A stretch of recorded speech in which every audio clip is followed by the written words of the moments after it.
Good evening. I'd like to welcome everybody to the February 23rd meeting of the Board of Selectmen. There was a meeting for the Board of Sewer Commissioners posted earlier. We will not be having that meeting. We're going to go right into the Board of Selectmen's meeting. I'd like to note that this time that this meeting is being televised and recorded, and if there is anyone in the audience recording or videotaping, I would ask that they acknowledge so at this time. Michael Roush from the Enterprise. Thank you. All items within the meeting agenda are subject to deliberation and votes by the Board of Selectmen. I was wondering if we'd also take a moment of silence for our troops and our public safety personnel at this time.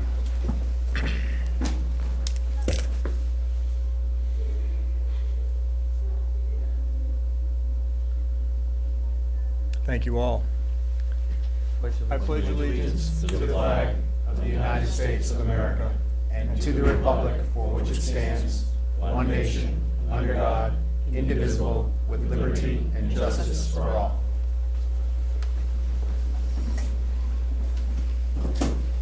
On behalf of the board, I'd like to welcome the Bourne Board of the School Committee.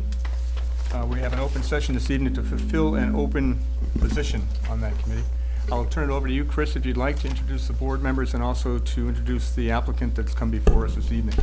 Thank you, Chairman Mealy. To my left, for the school committee, we currently have Matt Stook to my left, Anne-Marie Cerunian, Heather DiPaolo, Mitch McLean, and Judy.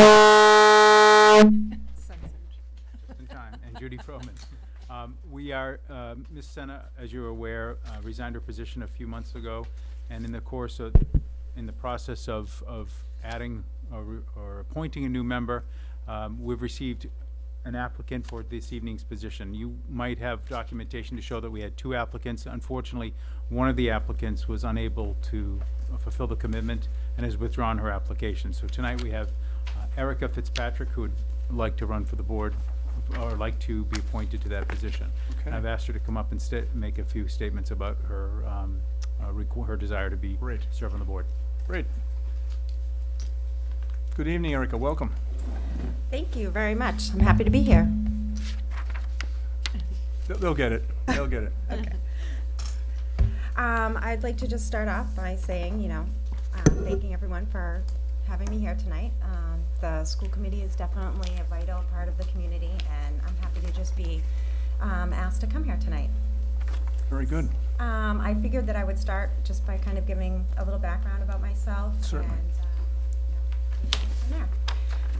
I moved here about 17 years ago to Bourne with my husband, and we have 4 kids in the Bourne public school system. My daughter Olivia is a freshman at the high school, and my son Brady is in 7th grade at the middle school. My daughter Sydney is a 6th grader at the middle school, and my youngest daughter Reese is in 3rd grade at Mr. Brown's class at Bournedale. Okay. So I also would like to just maybe talk about a little bit about what I do currently. I work at the Woods Hole Oceanographic Institution in the communications department.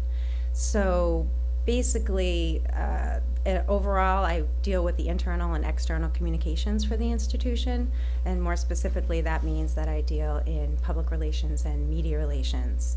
So in one day, I might take a call from an academic at another institution looking for a paper, or I might take a call from a reporter at CNN, or I might take a call from a tourist looking for some information about what where the institution gets its funding or specific projects that they're doing right now.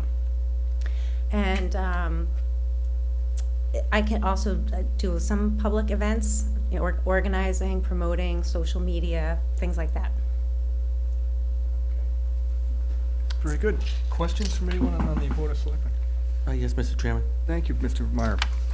Right now, well, thank you for your interest in stepping forward. We can't get enough people to serve for these positions, so the fact that you're coming forward with your impeccable resume is greatly appreciated. Oh, thank you. And my question for you is the school building committee right now is looking at replacing the People's School, either with a building on site, a rehab of the existing People's School, which is the last option, or expanding the Bournedale Elementary School. One of the options is taking the 5th grade out of the Bourne Middle School and maybe putting it back into the elementary school. What is your opinion? Should the 5th grade stay in the middle school, or should they go back to the elementary level, and why? I haven't been able to attend any of the meetings thus far. They just haven't coordinated into my schedule. So I wouldn't really feel that I'm at a place of knowledge where I could give an opinion. I don't know what any of the plans have asserted in terms of what that would mean by bringing the 5th grade back, how they would accommodate that at Bourne, but I don't know what any of the other extraneous plans were for anything. So I would say that I definitely don't have an opinion. I would definitely need to attend some of the meetings and get more background before I, felt one way or the other on it. Thank you. Jerry? Ms. Fitzpatrick, being from Merrimack College, I hope you're going to support the hockey team Absolutely. at Bourne High School. Go Hockey East. Thank Yep. you very much. That's my only question. I'll turn it over to you, Chris. Does the board have any questions? Just one for me. It's of course a temporary appointment, and then the election cycle will happen in May. Is it your intention to seek election for the position as well at the conclusion of the temporary term here? I definitely have the best intentions. I think that this actually was a great opportunity in terms of filling an interim position, as I do have 4 children and my husband works full-time and I work full-time. I felt like this was a good opportunity to kind of get my feet wet and see if I can actually make that commitment in terms of the meetings and the research and the advocacy and promoting of all the agendas that we want to get done. I wouldn't want to take up a spot unless I could actually give it my all. So I feel like this is a good way to, get that established. And then, but I do have, the best intentions of doing that, yes.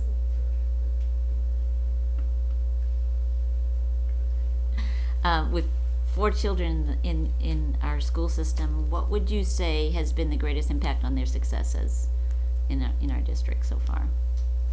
I have had nothing but positive experiences in Bourne Public Schools, so I definitely feel with 4 very different learners, including 2 in special education that were on IEPs, and I make that note because my son got off of his IEP in 5th grade and is doing very well despite, the lack of support that he gets now, that he's so self-sufficient that he does it on his own. But I definitely feel that it was the combined effort of both his parents and working with the school that promoted all of their capabilities to the maximum. Because I will say that all 4 of my children are very successful. In Bourne Public Schools, they're all thriving and doing very well. But it was definitely a partnership.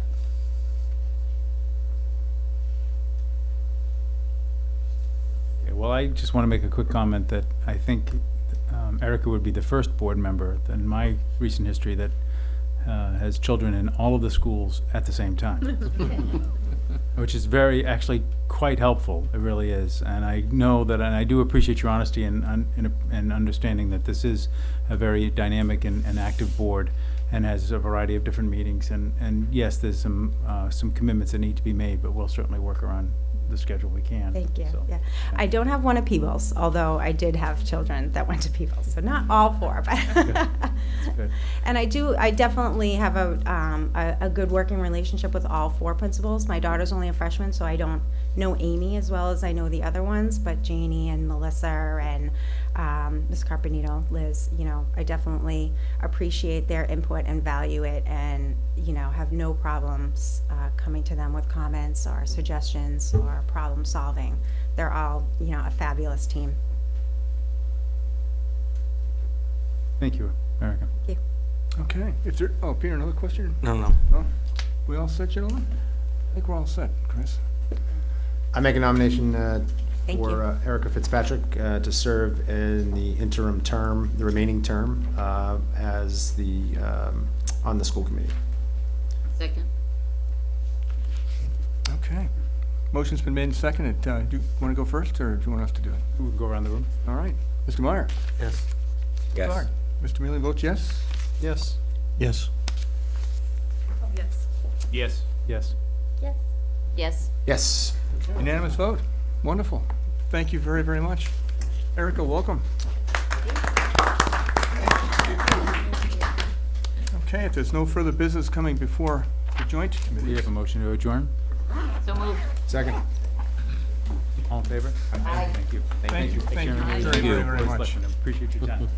Matt?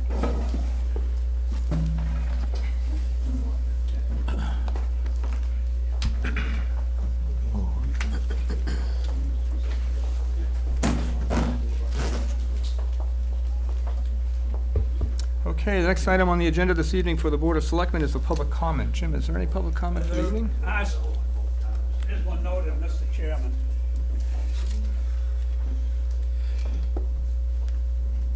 Pass that over. This one again. Thank you very much. Kellen Gilbides, is she here this evening? Yes. Hi Karen, welcome. I've come to ask some questions about future generation wind. And I've been trying to follow the public process regarding the complaint that is listed in Barnstable Superior Court. And I can't find any evidence of a hearing date for a preliminary injunction hearing, ex parte or otherwise. And I'd like to know if any hearings are scheduled or have they been held, and if so, what are the results of the hearing? And I also can't find any evidence of the complaint having been served to Future Generation Wind. So I'd like to know when it was served.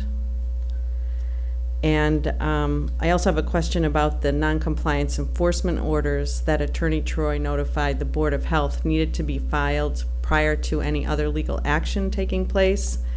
And I know we spoke about, or I spoke about this before to you, and I know the Board of Health at their meeting, I think it was in the early part of January, created the paperwork to file for the noncompliance orders. However, it looks like they weren't ever served, and I want to know why they weren't served, and will they be served? And why is it that the town attorney said that those had to be done before anything else could be done, and yet there's no evidence of those orders having been served? And I know that you just had executive session, and I also would like to understand why it is that the selectmen meet with the Board of Health and the attorney as opposed to the Board of Health meeting with the attorney to continue with litigation. We're not allowed under public comment to debate. I can provide you a little bit of information. I believe the documents were served Friday, is that correct? Believe so. Yeah. They were served Friday, This past this Friday? past Friday. And I can't comment on anything else that you've asked for, And why is that? because we're in the middle of litigation. Mr. Chairman, Mr. Ellis? could I ask, are you an attorney? No. No? Okay, thank you. My understanding is that executive session is executive in regard to the strategy of litigation. And most of this should be public record that I'm asking about, so I'm not so sure that I shouldn't be able to get an I'd be very answer. happy to find out, because I don't know at this time many of the questions you asked about the public information relative to where they are, what the schedule is. I do not believe, because it was just served, that there has been a hearing at this time. I can find out if it's on the docket yet. I don't know if you're aware, but we could not expedite that because of the request, what the request was legally. You cannot expedite that particular request through the court system. Right. But I can certainly find out and provide the information to you, and I will talk with either the town administrator or town council to see that that information gets to you, where the schedule is and so forth. Well, and that is another big question. I know I've met with Mr. Guarino. I've tried to meet with Terry Guarino to try to get answers to questions, and it's difficult because I feel like it would be nice to be able to get answers without having to come to the selectmen's meeting and to ask questions. I'll see if we can do And something to help you with that. there doesn't really seem to be a contact person that understands enough to then explain it to me. I asked multiple times about no hearing date being requested, and I really couldn't get an answer, and I'm still not sure that, I'm not convinced that I've got an answer yet, which, If you would be kind enough to write down the questions you have and send them to me, I'll make sure that we put the answers that we can together for you. Anything public would be obviously able then to be passed on to other residents as well. Okay. I'm not trying to dodge your questions or anything, I just don't want to cross lines that I'm not aware of right now. And can you tell me why the selectmen? Yes. The Board of Selectmen are responsible to the town and to you as residents on the expenditure of the funds relative to any and all litigation before the town. The executive session held this evening was to bring both boards, both the Board of Health and the Board of Selectmen, up to date on where we are with the court case before the town and with future generations. So you're responsible for making decisions about the funds? We're being responsible used. for deciding whether or not the town should go forward or not with any decision relative to any action by town council on behalf of the town. For all, But I thought that decision was already made. this is where we start getting close to other lines that I'm not sure about. There are many decisions that have to be made during the context of this court case, because things change. So there was more information that was brought before both boards this evening. We wanted the Board of Health here to ask their advice, because it is more to their context of what they're planning to do with their board relative to the next action to be taken. But the responsibility of what action should be taken on behalf of the town rely on this board. Okay, and I can see that. I'm not trying to and dodge you, I'm just I trying to make sure I, had this conversation with Mr. Guarino that, that I feel strongly that the selectmen are doing their job, and so is Attorney Troy, but I feel like you're protecting the town and not the residents. And that the fact that there's such a question there as to how to proceed and when they can proceed is concerning to me, because so much time has now gone by that the only thing we have left now are 3 blades, and those towers will be complete and most likely spinning before anything legal goes into effect. Typically, there should have been a hearing within 10 days. There was no hearing. There was no request for a hearing that I can find. There was no hearing date set. There was no date requested in any of the complaint. And the enforcement orders that were insisted upon have never been served.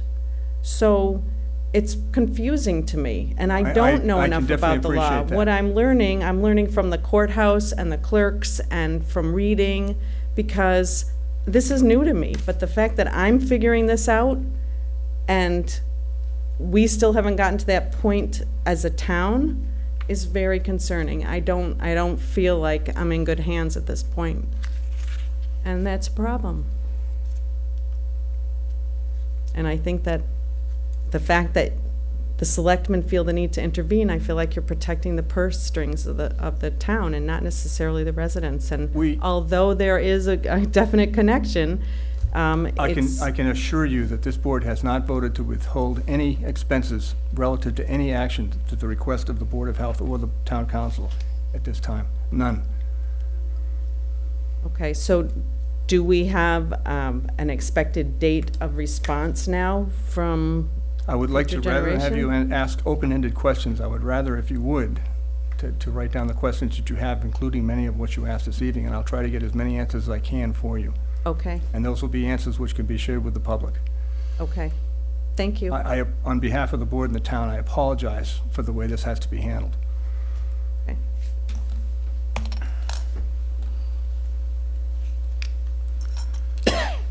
Gentlemen, the next item on the agenda is the minutes from January 12th, 2016. I wonder if you might take a look at those. Mr. Chairman, review of the minutes of January 12th. I would move approval based on the presented minutes. I did not note any corrections or additions. Second. I've got a motion that's been made and seconded to approve the minutes of January the 12th, 2016. Is there any further comments on that motion? Hearing none, all those in favor, please say aye. Aye. Okay, I also note that the chairman abstains from that vote. Right. Regarding the minutes of the 26th, And for the 26th, Mr. Chairman, you were present, so you don't need to abstain this time. I would move approval based upon the presented minutes, as I did not observe anything that required a correction. Second. motion's made and seconded to approve the minutes of January the 26th. Is there any comments on that motion? It's been made and seconded. Hearing none, all those in favor, please say aye. Aye. Opposed? Motion carries unanimously. Just a question regarding minutes, if I could, Mr. Chairman. Please. I'm wondering if we're gonna, when we will see some executive session minutes for last year. Yeah, if I could echo that also, we're, We need to get some before you, and we will do that in the next meeting. okay, Thank you. thank you. Okay, Mr. Blanton, if you'd bring us through item 7, the correspondence for the board this evening. Thank you, Mr. Chairman. I will try to do so in an expeditious manner, although we are blessed to have almost 20 items of correspondence, and so in an expeditious manner, I'm just going to actually go through the listing with not nearly as much detail as to which you've become accustomed in the past. So, number 1, is, or letter A rather, school committee agenda for the joint meeting with the Board of Selectmen. We just actually heard this about 15 minutes ago. There's also B, a letter of interest from, I apologize for the name pronunciation, Paul Zved of Weano Road, who would like to serve on the Conservation Commission. Item C, we have a letter of interest from Catherine Kiritsis from Bella Vista Drive, who would like to serve on the Recycling Committee. We also have item D, Molly Mahoney, who submitted a letter of resignation from the Energy Advisory Committee. Item E is a Cape Cod Commission hearing notice, and it is for a March the 2nd, 2016 hearing for Canal Community Solar, which will be a 20.6 acre photovoltaic facility on Tupper Road in Sandwich. And the hearing will be heard at the Human Services Building on Quaker Meeting House Road on March 2nd. There's item F, an Upper Cape Cod Regional Technical School. They submitted their operating budget for FY 2017 for our review. Item G, we have the Buzzards Bay Coalition, a notice from them to let us know they'll be displaying a flag of 12 towns and is requesting permission from the Board of Selectmen to display the Bourne's flag with this viewing. You'll see that in your packet. Item H, there's a letter from EMS of New England, and it's regarding a notice of availability of the ROSI&M report, which is the Remedy Operations Status Inspection and Monitoring Report. Lengthy volume in here. Item E, the DEP is upholding the often before us Harbor Master's denial of Peters Marine LLC. Item J, there's a letter from Mr. Ron Matheson of Buzzards Bay, and it is with regard to the very same wind turbines we talked about during public comment, and he is echoing his concern about the direction the town Board of Selectmen is taking with regard to those turbines. Item K, letter from the Bourne Fire Department that, as of July 1st, 2016, the Bourne Fire Rescue and Emergency Services will no longer monitor or maintain the Kingfisher Fire Alarm Radio Box system. Item L, there's a letter from the Bourne Society for Historic Preservation to encourage an effort to save the stone signage and any of the old buildings that are being demolished in Buzzards Bay. Item M, Cape Light Compact, their activity report is here for October 2015 and November 2015. You'll see those included here. There's item N, the Buzzards Bay Action Committee, their annual assessment, another lengthy report in here for your perusal. Item O, there's a Sealer of Weights and Measures submitted their annual 2015 report for the town of Bourne. The copies of the report is on file with the town administrator's office for anyone who would like to see that. And lastly, item P. There's a Bourne's Pond Inlet widening. There's a notice of project change, and there's also a copy of that report on file in the town administrator's office. And that, Mr. Chairman, concludes the correspondence. Thank you very much, Mr. Blanton. Is there any questions, Don?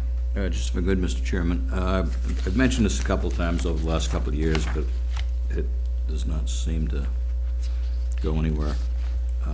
So I might as well just beat a dead horse again. The Sealer of Weights and Measures, as I understand it, are, and as by the letterhead, are the town of Barnstable. For the total year of 2015, that's the calendar year, not the fiscal year, the total amount of fees collected from the entities, the business entities, was $27,826. Total amount of fines was $8,600. I'm presuming that the fines go to the town of Barnstable as well. Correct. I would like to see the boards look for other alternatives for this. If we use another town, another vendor, and I'm not sure if the fees are set by CMR or state law, but while the town does not pay the fees or pay the fines it comes out of our businesses, and I'd like to see our businesses be, you know, given the best opportunity to make their corrections and not be paying a large number of fines, or fees as well. So I'd like to see if we can get another quote on this, or two. But I know it's, maybe we could have an agenda item for that in the future? What if we found out first some information from the board? I mean, I'm not opposing the agenda item, but if the fees are set by state statute and so are the fines, then it's a pass-through. Right. So, well, let's find out some background. All I agree with you. Any other comments by any other member of the board? I don't want to speak for everyone. Item number F, Mr. Chairman. Which is the Upper Cape Tech School. I gave you a more detailed description of that instead of the one page that's in your packet. Michael and I, with Tom Guarino, went to the meeting a few weeks ago. And so so in your packet tonight, I left you the more detailed version of that budget to help you understand what's going on with the Upper Cape Tech budget for this season, for FY17. Thank you. Any other questions or comments about any of the correspondence for this week? Okay, thank you very much, Mr. Glenn. You're welcome, Chairman. Now, item A is to review and sign a P&S agreement pursuant to Article 9 of the February 16th, 2016 special town meeting. This was the purchase of the land just to the south of the town's landfill operations. As council discussed with the board earlier, that PNS is currently on its way to the other party for its review and signature, while the town posts the notice as required in the central register. Okay, so we'll put that on the future agenda item. Correct. Mr. Guarino. Okay, that brings us up to the Cape Light Compact. Certainly, Karen. You want to come up to the mic just so everybody at home can hear us? The purchase and sales agreement, who drafts that? The P&S was drafted by town council. And you don't have to have a meeting to, and a vote to have town council affect that legal decision? That was taken, if I could, Mr. Chairman. Sure. At the special town meeting, the article was cleared to have to have the town purchase and have the Board of Selectmen do what was deemed in the best interest of the town to move that forward. The evening of the town meeting, when the Board of Selectmen was in session, the directive was for council to prepare that PNS pursuant to the positive vote. The vote by the people or the board? By the meeting. people. Town meeting. Okay, but doesn't the board have to have a meeting and vote to do that as well? Well, that's what tonight's meeting was. about? The agenda item for this evening was to finalize and sign that. But since it's not available to us this evening, we're going to put it on a future agenda. We have to. Okay, but you had a meeting with town council and it wasn't a public meeting? I'm not sure why. There was a, if I may, Mr. Chairman, Certainly. there was there was probably one or two executive sessions relevant to the discussion of the negotiations. And then there was a vote, I believe, by the board to approve the amount set by the negotiations. And then there was the pre-town meeting, which was public. Well, actually, there was a meeting of the board where the board voted to support Article, I believe it was 8 or 9. 9. That was the meeting of the card. 26th. I Right, believe. on the 26th. And then there was another meeting, which is a pre-town meeting, which the town moderator, the members of the Board of Selectmen, the members of the Finance Committee, any applicable department heads from planning, zoning, whatever, met, which is a public meeting and was posted appropriately to go over the vote. So there was at least 2 public meetings relevant to this purchase. The negotiations, because it would have, the negotiations might have a adverse effect on the town's bargaining position, were held in executive session, and the board voted to approve after the negotiations were completed. Okay, thank you. You're welcome. Okay. Item 10, oh, I'm sorry. You missed 9. You know what, I've got a different agenda. I wonder if we might just interrupt. We have our representative, state representative. This is the wrong presentation, so Representative Vieira is before me anyway, Yes. so I'll give perfect timing. Excellent, there we go.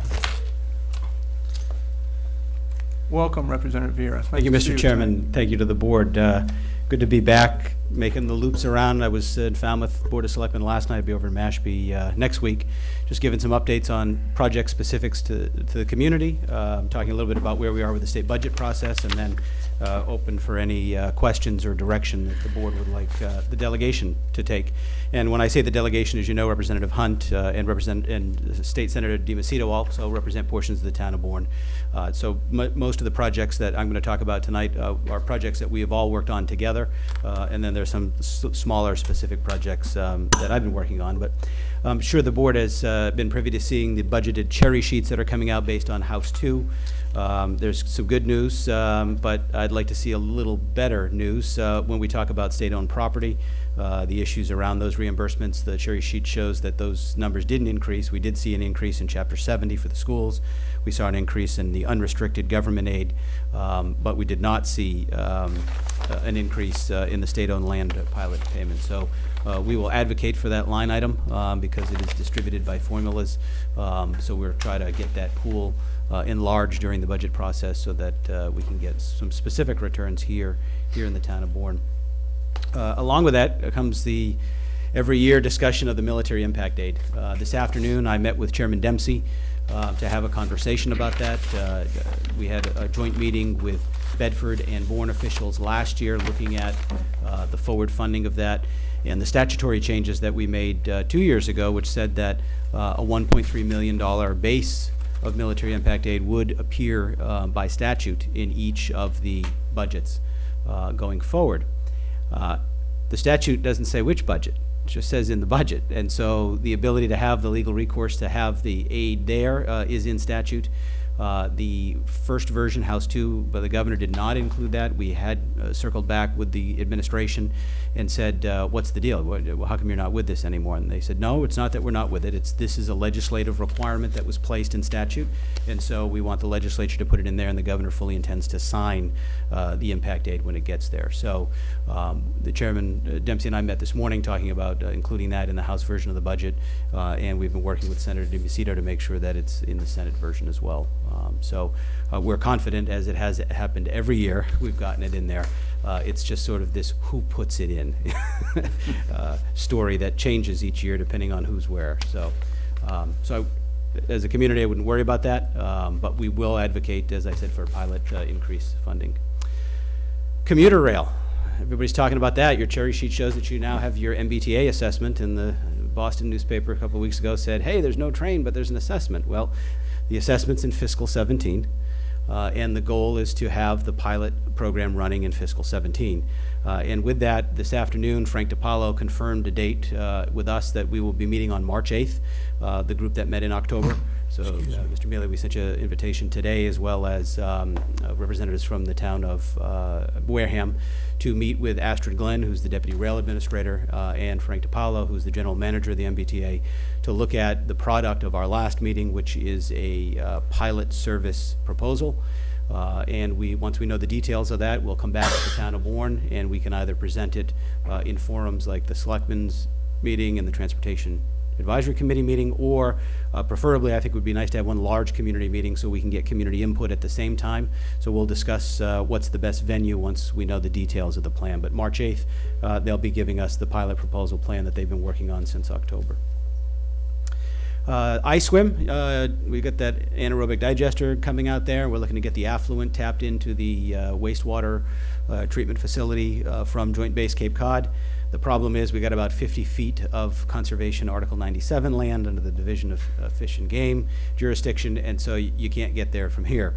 So we had a meeting with attorneys from the Division of Fish and Game along with Commissioner Peterson a couple of weeks ago. We had Town Manager Garino was there, as well as Dan Barrett, and we are going to be working on pre-drafting legislation that we know meets the Article 97 standard. And then the question is about the no net loss policy. And I don't know if, has the board taken any action on that? No, this what's evening? going to happen is that the working group for the landfill is going to be updated by Mr. Barrett on that on Thursday, and then based on the action of that group, it'll come before the Board of Selectmen at that point. So the Conservation Commission is, Brendan Mullaney has been working on this as well. And so that we're trying to get I don't want to use the word synergy, but we're trying to get all of the pieces put together and then bring it before the Selectmen in a full package. Great. What I was most impressed of is that when we went with this issue to the commissioner and explained what we wanted to do, they actually came to us with some steps on how to get there, rather than saying, well, you give us a proposal and we'll review it. They actually came, which I think was a nice compromise as far as the no net loss policy, is to take existing conservation land and just Article 97 it, and then so there would be no financial compensation for any land swaps or purchases. And then it takes a 2/3 roll call in the House and Senate, which we won't have a problem with once we get the correct language legislation. A couple of things happened this fall. We had the first Seaport Economic Council, chaired by Lieutenant Governor Polito, hosted right here in the town of Bourne over at the Mass Maritime Academy. And the other exciting part of that meeting was the first round of grants, included a grant for the tidal test site at the railroad bridge by the Marine Renewable Energy Collaborative. They're working with the town. I know they've asked for some office space for some interns that are doing work on permitting, and they're going to be able to utilize some space here without having a footprint that stays, so it'll just be the days that they have to have a place near the site to work on it. So there's a good partnership going on with the town, and the permitting is in process with the Army Corps of Engineers to get the site up and running. At the meeting this morning in Gloucester, Captain Bushy was there, and by unanimous vote, the Seaport Economic Council appropriated $1 million for the pier expansion at the Mass Maritime Academy. So that pier expansion will not only be able to be used by the Academy, but it'll also be able to be used by other public safety and law enforcement marine-based services, and it will also be able to play into this hydrokinetic educational program. So we've got a pier, and we had an appropriation for a turbine at the pier, but when we went to bid, when Mass Maritime went to bid, the earmark limitation of $100,000 did not meet the lowest bid that came in. And so the question was, how do we buy the turbine? There was a $1 million total appropriation between 3 institutions. It was between Mass Maritime, Bristol Community College, and UMass Dartmouth. And so by an interagency partnership of the 3 institutions, they found out how to carve up their budget to allow a $250,000 purchase for a turbine, which was the low bidder. And then the question was, did we need legislative change? So we met with Administration and Finance Secretariat, and we were able to get authorization from the administration, since we didn't change the total number. We weren't asking for more money. We were just looking for money within the appropriation to be distributed differently.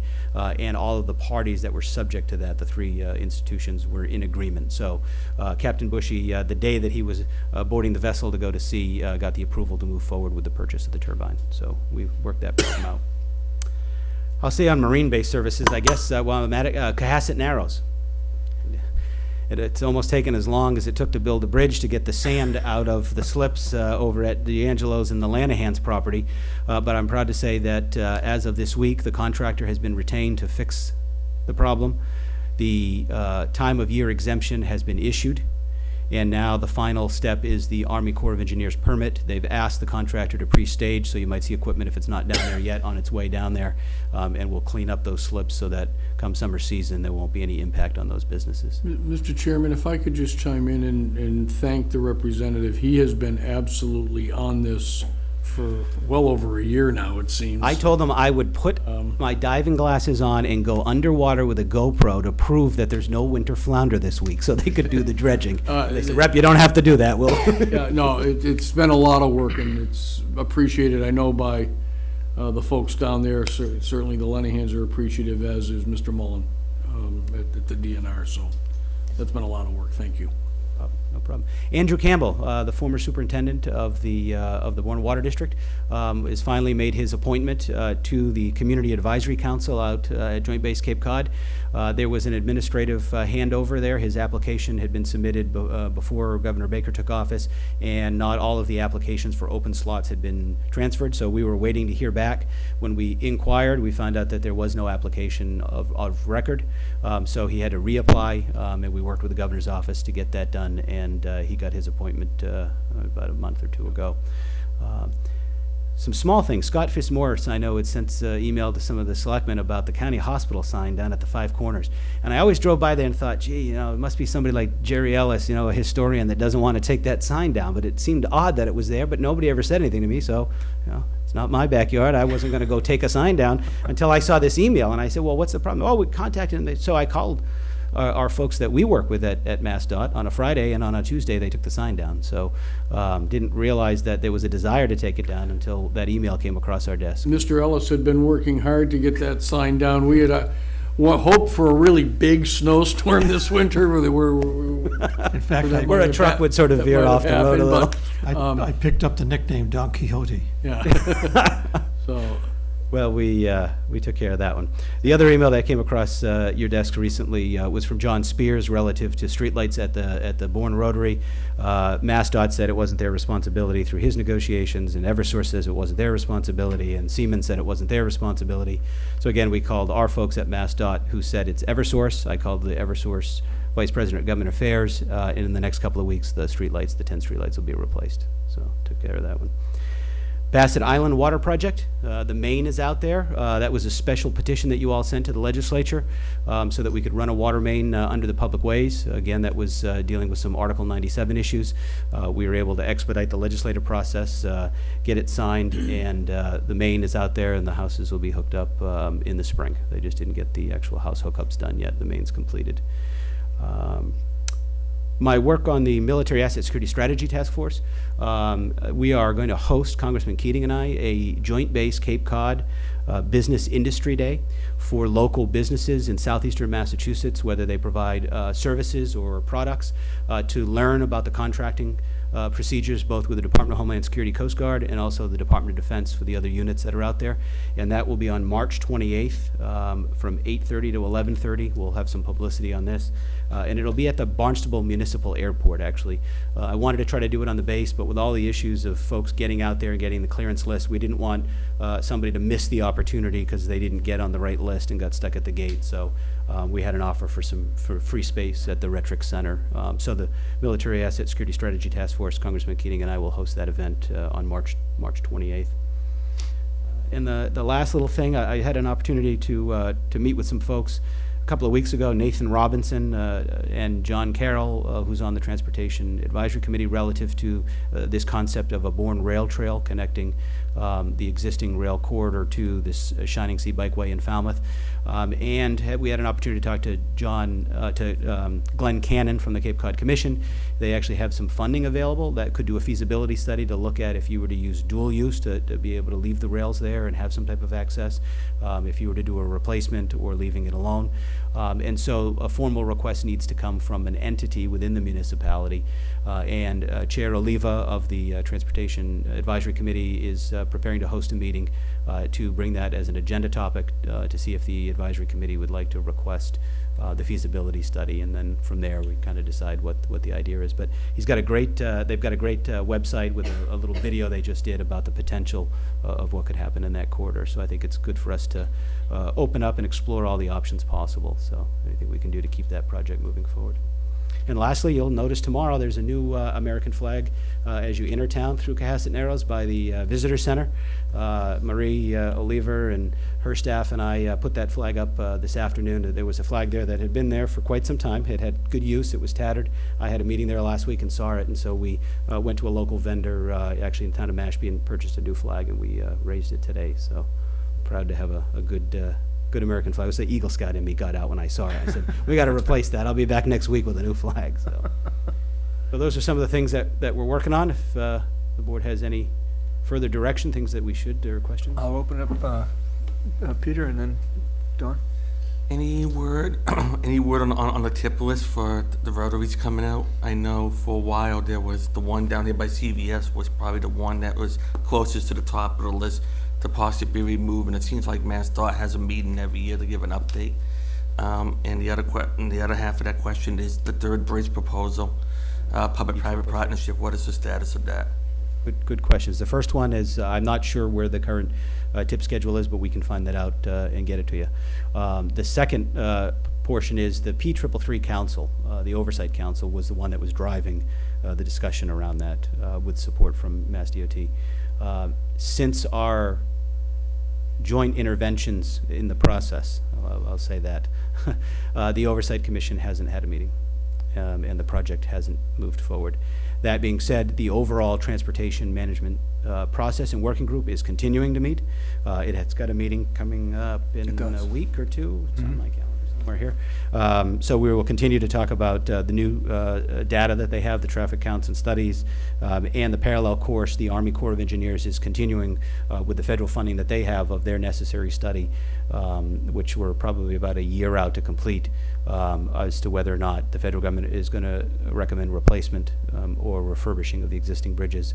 And all of the signs right now, the Army Corps folks are telling us, are leading towards replacement. So if the requirement is a replacement by the federal government of the existing bridges, they would have to meet current federal transportation standards, highway standards, and that means wider lanes and additional space outside of the lanes and breakdown. So those issues of slowing down because you can't get here from there and the tight passages and all of that, those would be dealt with by meeting the current highway standards for bridge construction. So. Don, please. I met with Mr. Robinson last week relative to the rail trail from a historic point of view and as a select person to report back to this board, but nothing had happened, so I'm very pleased to hear there is some movement going forward on that. I personally feel it's well worth the time, effort, and investment to do that, and I appreciate the fact that you're involved in it, because at least we'll get it up and going, first class, whatever.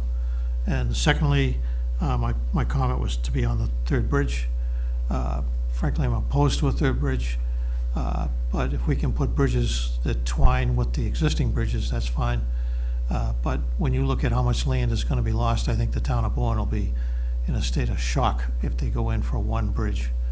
So thank you for your hard work on that. And if you need any support against it, just call me.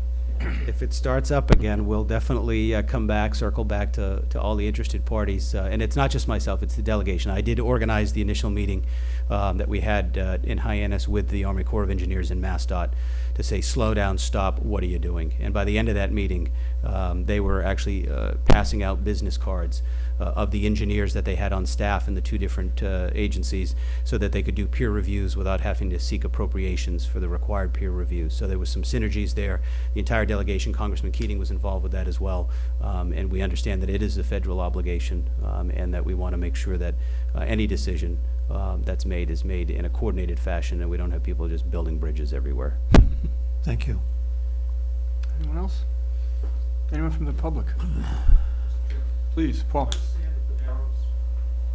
The question is That's how a many- good question. how much sand I in there? actually saw the application for, do I have it in the notice? Actually, I think it's in the notice that was sent out.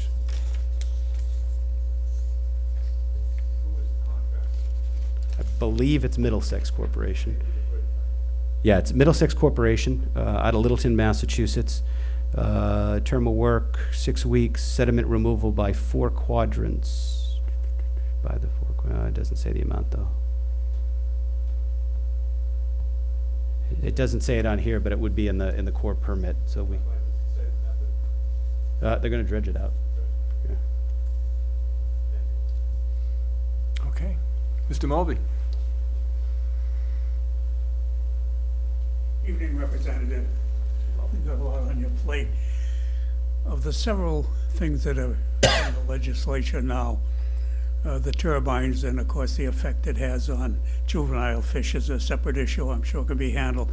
The one that really rings the bell with me at this time is a discussion about the possibility of running a pipeline from the sewage plant in Wareham to the railroad bridge that would handle 1 million gallons of fresh water, treated fluid from the Wareham sewage plant and injected into the canal at the railroad bridge. 1 million gallons of fresh water treated effluent going in there. Presently, Mass Maritime, and they have, 1,600 students, and that's not staff. All the effluent, because of the history they have for a permit, that now goes into the canal at the academy. Now you're talking about another possibly 1 million gallons going into the canal. You also, by infiltration, you have the military installation, the Coast Guard, the Air, then the National Guard. That all goes to their treatment plant and is infiltrated on the hilltop over the canal. Whatever goes in there on a day's output, and that's a big installation, necessarily hydrologically ends up in the canal. Otherwise, they would flood their infiltration. So now you have the total Mass Maritime going in, a proposed 1 million a day from the Wareham sewage plant, and you also have numerous 4-foot cast iron pipes draining all the state highway catch basins, catching all the runoff from the roadways, going into the canal. And of course, what I fear, to put it bluntly, is turning the canal into an open sewer. Now, I understand the possibilities here of growth and so on and so forth, but I do have and take exception to the proposal to bring that much, say, fresh water into a marine environment, carrying all the pharmaceuticals that are not filtered out in treatment, all the heavy metals that are not filtered out, and in a canal that does not constantly flow in one direction, but at one point it lies dormant, and if this is continually going in, it's forming a bubble that when it moves is going to move and then come back and get another shot. I have some very, very serious doubts about that and the effect, say, on also Sandwich at the other end of the canal. They've involved 2 towns in that. So that much treated fresh water in a marine environment, carrying all the byproducts that are not filtered out in treatment, going into one location, I'm deeply concerned about that, and eventually that is going to be an item that I believe is going to heavily involve not only the county but the state. Thank you for the time. Thank you, Jim. Mr. Chairman, Mr. Ellis? yep, if I could respond to one of the comments that Mr. Mulvey made relative to the filter beds at Joint Base Cape Cod, which is up near the transmission lines in Bourne.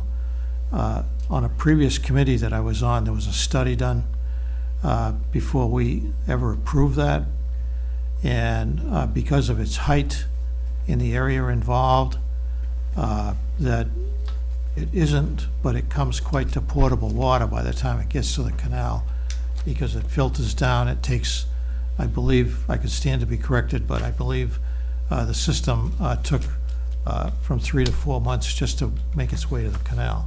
So there is a study that exists on that. Mr. Mulvey, I'd ask in your appreciation for our time this evening. This is not an agenda item. And Just the one comment, thank you, Mr. Chairman.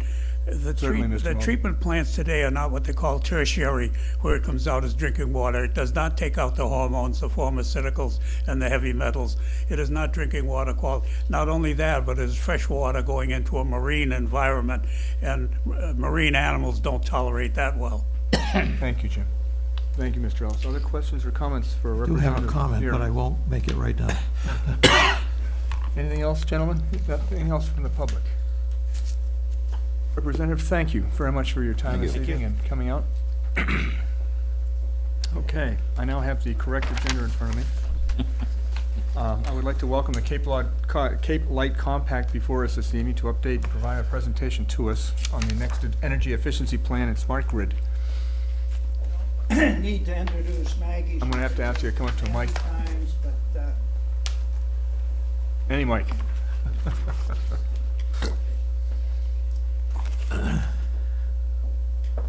It's always my, We already had that. it's always my pleasure, Bob Schofield, a Cape Light Compact from Bourne, to introduce Maggie Downey, who is untirelessly in how she runs the Cape Light Compact and has for the last 18 years. And she has a great presentation for all of us tonight, and we're very excited about where we're going for the next 3 years to help all of us. Maggie, do you want me to flip the? No, I'm gonna do it. Okay. Thank you very much, Bob. Maggie, welcome. Thank It's you. always Good nice to see evening. you. I'm excited to be here. I am also making my rounds to each of the member towns on the Cape and Vineyard, and I'm excited to be here in Bourne.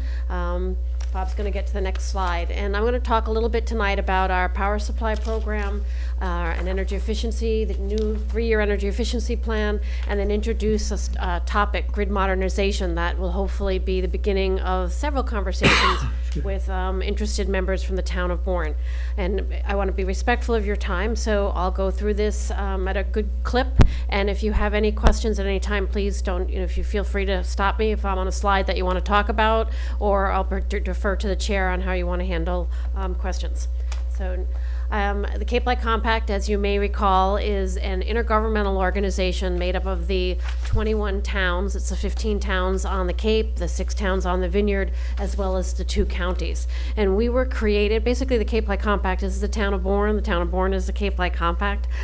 We are a creature of the Massachusetts legislature as a result of the 1997 Restructuring Act. And we have 3 primary goals. One, to administer locally the energy efficiency programs on the Cape and Vineyard, to offer an opt-out power supply program, and advocate for consumers.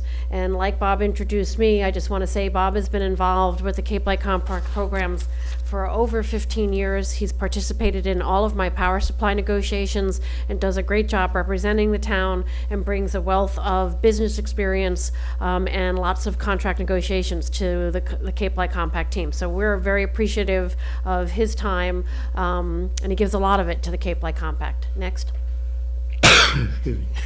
So just briefly on our power supply program, this year we opted in for, on the residential side, to do a 12-month rate. So our rates are on our website. It's a 9.6 cent rate. Our small commercial rate is 10.9 cents, and then our industrial rate is 10.6 rate. So on the slide you can see this is a significant reduction for us, as well as all suppliers serving the Southeast Massachusetts region, compared to the big price increases last year. So residential customers should see about a $33, almost a $34 decrease in their electric bill over last year. And if you're a large user using over 1,000 kilowatts, you'll see almost a $60 or $58 reduction in your electric bills. Again, that's because of the economics, what's driving and making up prices between the natural gas spikes from last year and this year. And this is not just a Cape Light Compact, it's indicative of any competitive supplier. If I might interrupt, Maggie, I think the handouts that we received are not the same as the ones, if you have those, that you would help us to go along. I knew you did. Thank you. Thanks. Sorry to interrupt. So on power supply, and again, just for the audience and those, I know that you know this, but we have restructured electric utility industry in Massachusetts. So what does that mean? The utilities deregulated in 1997, so customers can choose their supplier. The Cape Light Compact was authorized by town meeting to provide an option for consumers. So, and what we've discovered over the last several years is this is not something that consumers find easy. It's confusing, and frankly, some are just not even interested in participating in competitive markets. So in response to the questions that we get all the time, we put on our website some helpful information. So this is just a snapshot that I took off the website that shows how do you read your electric bill, what's on the electric bill. So we think we ran it by the governing board, looked at it, staff looked at it. We think it's pretty simple. Follow the ABCs on your left that explains what makes up your bill, the components of electric bill. And then on the right, on our website, we also put out information on how to select a supplier. We recognize that the Cape Light Compact isn't the only competitive supplier, and it might not be the best one for you as a resident or a business. So we put together some facts, information, things that you should be looking for. We encourage people to participate in competitive markets, but like anything, you have to be a smart shopper. You have to know the right questions, you have to, and ask questions and get information. So we have a video on the website, as well as just Q&As to help people select competitive suppliers and participate in this market. Next. So moving along to my favorite topic is our energy efficiency plan. So the Cape Light Compact just had our 3-year, which is 2016 to 2018 energy efficiency plan approved. It was approved by the Department of Public Utilities.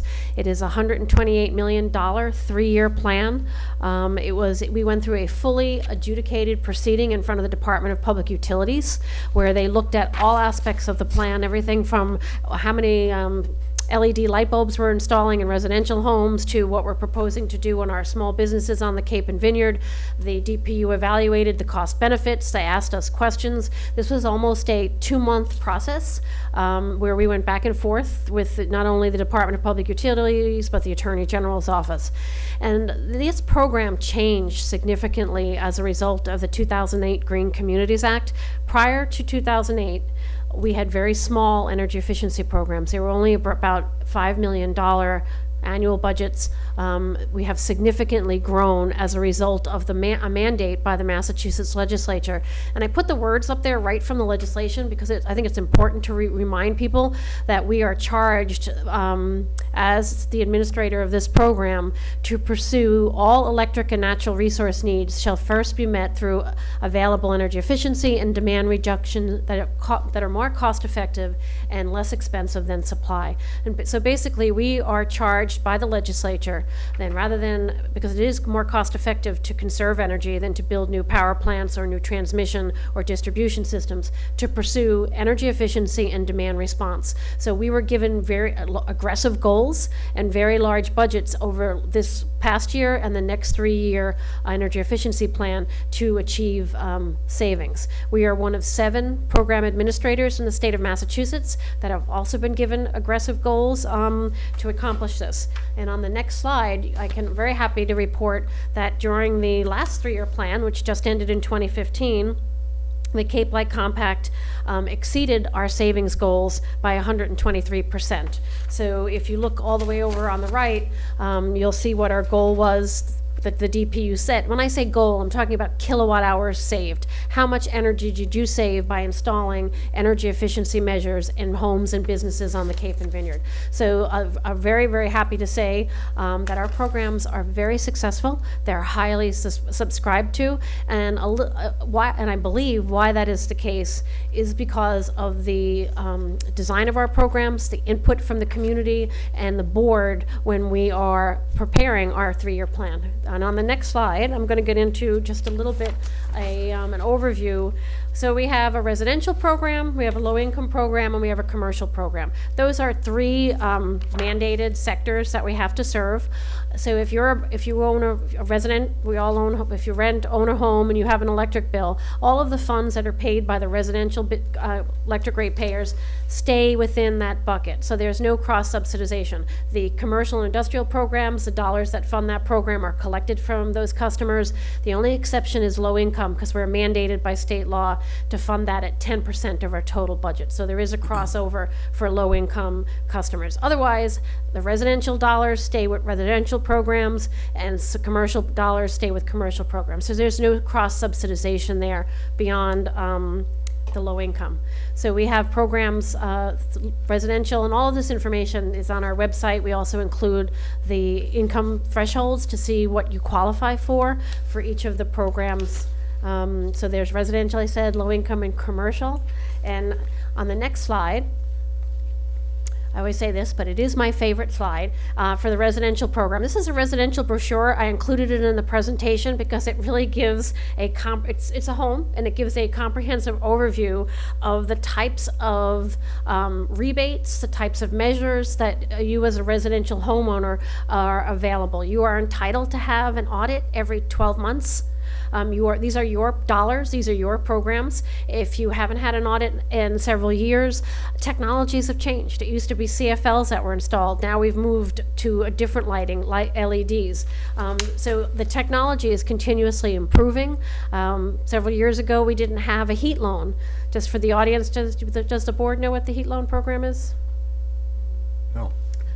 So the heat loan is a zero interest up to 7-year loan, for up to 7-year loan for up to $25,000 for eligible energy efficiency measures. For example, you have an energy audit, and as part of your energy audit, you have identified that you are in need of, you have single pane windows, which many of us may do in older homes, or you have an inefficient heating system.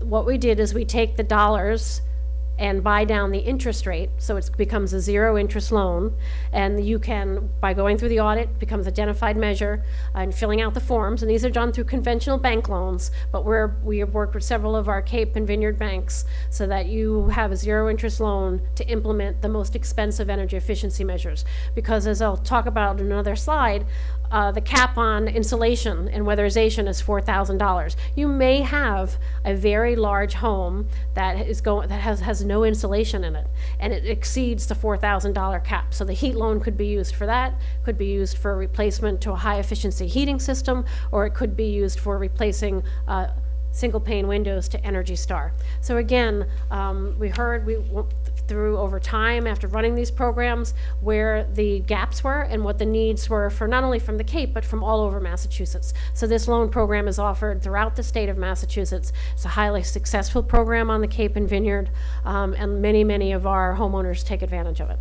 So again, things change, even though you might have had an audit 5 or 6 years ago. I'd encourage you to call again. If nothing else, it's a great way to affirm that your home is as efficient as it can be. Next, Bob. So one of the things that the board determined, and what makes the Cape Light Compacts different, one of the few things that make us very different from the other program administrator or utilities, is we solicited a phenomenal amount of community input. We had a survey, we did over almost 90 community forums to determine what the level of incentives were appropriate. Elsewhere in the state, for insulation and air sealing, you're eligible for 75% up to $2,000. The Cape Light Compact Governing Board changed that several years ago, not because they wanted to be better or offer more incentives, but what was happening is the cost of the insulation projects on the Cape and Vineyard exceeded $2,000. So what we found was happening is we were ending up having to go back to the same home over more than 1 year, which was driving our administration costs up as well. So the board, we looked at the data, we presented it to the board, and the board changed the incentives. We also found a barrier that year-round renters who pay their own electric bill couldn't engage their landlords because the landlords had no interest in making the improvements because they didn't pay the bills. So again, the board stepped up to the plate and changed the incentives so that, like low to moderate income customers, we increased the incentive to 100% up to $4,000. Again, these were identified as barriers to participation, and the board discussed them, debated them, sought public input, and then made amendments to the plan that were approved by the Department of Public Utilities. Question, Tom? Maggie, on multifamily homes that have one owner, but they have 3 or 4 units, do all 4 units have to join in on the program? Because insulating 1 unit, exterior wall 1 unit doesn't make a lot of sense. So does there have to be a buy-in by all of the tenants? So multifamily actually is officially determined by 5 or more units. So anything that below 4 is a residential, it goes through the residential program. So for multifamilies, on the 5+ units, what we do, the board just piloted this in the town of Brewster, is we work with the condo association or townhome association to get buy-in and to treat the entire facility so that the incentive is 100%. Otherwise, we can only touch the property that, like a homeowner owns. But if it is a rental property and if it was your 5-6 unit condominium complex, you could authorize treating the whole facility. So there are two different dependings. Are they owned by, is the whole property owned by one person? Then it can be treated as an entire property. We will always serve individual units. So if I own the building, but you own a unit, and you want to have lighting or other measures done, we can do it. For renters, year-round renters, I'm thinking of someone who lives in a 5 or 6 unit apartment Right. facility, as opposed to owning a condo. They lease, they have, if one unit wants to do something in a 5 or 6 unit apartment complex, can they? We can do anything in the unit. If we're altering the structure and it's not owned, we need the owner's permission. But then we can treat the facility as a whole or just that unit. But we can't, as a renter, we couldn't insulate or touch the unit other than the inside of the inside, right. okay, thank you. So we need the owner's permission for rentals, which is why we changed the incentive, because if they weren't paying the bill, they had no interest in it. And it's still, renters are hard to reach, hard to serve, especially if it's an absentee property owner, if they don't live on the Cape or Vineyard, or if they don't even live in the state of Massachusetts. Trying to get them to sign off on something, even though it's at no cost to them, can still be a challenge. Okay, thank you.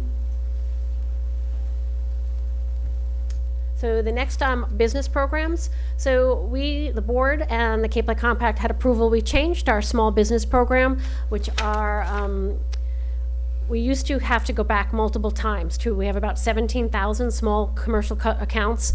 So we modeled and changed the small business program after the successful residential program, so that when we go into the small business, we bring with us, when the vendor goes in, as many instant measures and do as much work as possible on the single visit, as opposed to coming in, doing an audit, and scheduling multiple visits for installation. So we streamlined the process, changed the incentive measures, all to engage customers. We also have a medium.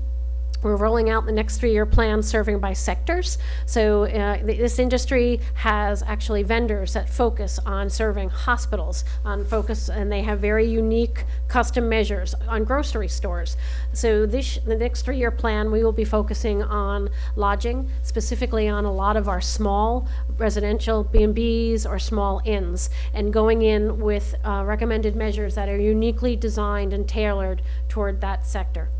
And then the last is we will be focusing on our large, continues to focus on our large customers, because they use there are less than 100 customers that equate to approximately 70% of our C&I load. So it's just a handful of large customers who use most of the C&I electricity. So we're working with them to develop MOUs so that we can have long-term and work with their capital planning so that we can get these improvements in at the ground level. Municipalities are approximately 7% of our commercial and industrial KWH, not accounts, and we offer incentives up to 100% for all cost-effective measures. The board is piloting something new this year for nonprofits, and it's a first come, first serve for approximately 100 nonprofits, and they broke it out. We're still working on the details with the board, but these would be nonprofits who are serving, low-income customers that have a budget up to $15 million, and then those nonprofits who have a budget up to $2 million who are serving social or cultural communities on the Cape and Vineyard. And again, trying to get those, what we determined is, again, hard to reach, hard to serve. These entities didn't have any funding to do co-pays and were not participating because they couldn't come up with matching funds. We say nonprofits, one thing that comes to mind is the Bourne Housing Authority. On the state program, the state has a capital program amortized over 5 years, and you're given an allotment based on how many residents you have, period. And what happened is you can take that money and you can spend it anywhere you like. Now, in Bourne, you have Continental Apartments, you have the 2 off of Waterhouse Road, and, for handicap and family, those are state developments. The state, even under Val Patrick and even before that under Mitt Romney, was notorious for cutting money back to a point now where, because we have an economic target zone, we're able to use CPC monies Continental Apartments to do some of the emergency upgrades, you know, the sprinkler system, the electric.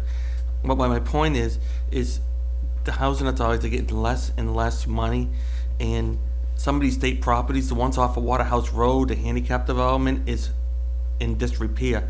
They have replaced roofs, they have replaced the heating systems over there, but it needs windows, and it may need some energy efficiency things, and I'm wondering if there's a way of working with that, with that segment of the population, because, you know, they are there to provide us, you know, for the service of need for the people who can't afford it. Bob and I will follow up on that one, because if the units are serving low income and meeting the state guidelines, we access lots of other funding. So again, our dollars are for all energy efficiency measures. So it's used to maximize and to kind of piggyback on other funding. So Bob and I can follow up with the Housing Authority. Just ask for Barbara Thurston. What was her name? Barbara Thurston. She's the outgoing. Okay, thank you. Thank you, Peter. And also new is we are doing a demand response offering in the next 3-year plan. So we will be seeking out 200 commercial and residential customers that, and basically what we're trying to, and I'll get into it in another slide, is to see if there are customers who are willing to, when asked upon, reduce their load during peak times, which for us is 4 to 8 p.m. in the summer. And what technologies can we bring to the table to help facilitate that in exchange for an incentive. Lowering peak demand saves all ratepayers because we have to build to the peak, and there are some very fascinating technologies out there. So for central AC customers, you know, the last thing anybody wants, I'm not touching my AC in the middle of the summer. Well, the technologies have evolved. I think it's called Big Bear, where you actually, and I'm not an engineer, where you actually chill the water at night. So when there's not a need for it, and then it doesn't change the temperature. It's just that the fan is running over the chilled water without using energy during the peak times. So there's lots of innovative technologies that are on the market and that continue to improve. So that's basically the demand response. And National Grid and the Cape Light Compact are the only 2 PAs who are offering a demand response program like this in the next 3 years. And again, it's an offering because it's a pilot. So we're trying to see what level of participation, is there an interest, and did people actually play? And then the last thing that we're going to tee up is a subject matter, grid modernization. And on the right, even though he's in funky color, is Elon Musk, and on the left is Nikola Tesla, and in between is not a whole lot of change in the electric utility industry. So what is a smart grid or grid modernization? It is all about the increased use of remote data and two-way power flows. And grid modernization and most of the advances have taken place outside of the standard investor-owned utility. They have been entrepreneurial in nature, and they have been pushing and driving change inward. So, right, want to go to the next slide? I have a picture. So basically, what's on the left, you have today's grid. You have your central power plant, and you have large transmissions lines, and then a distribution system going out. It is a one-way power flow.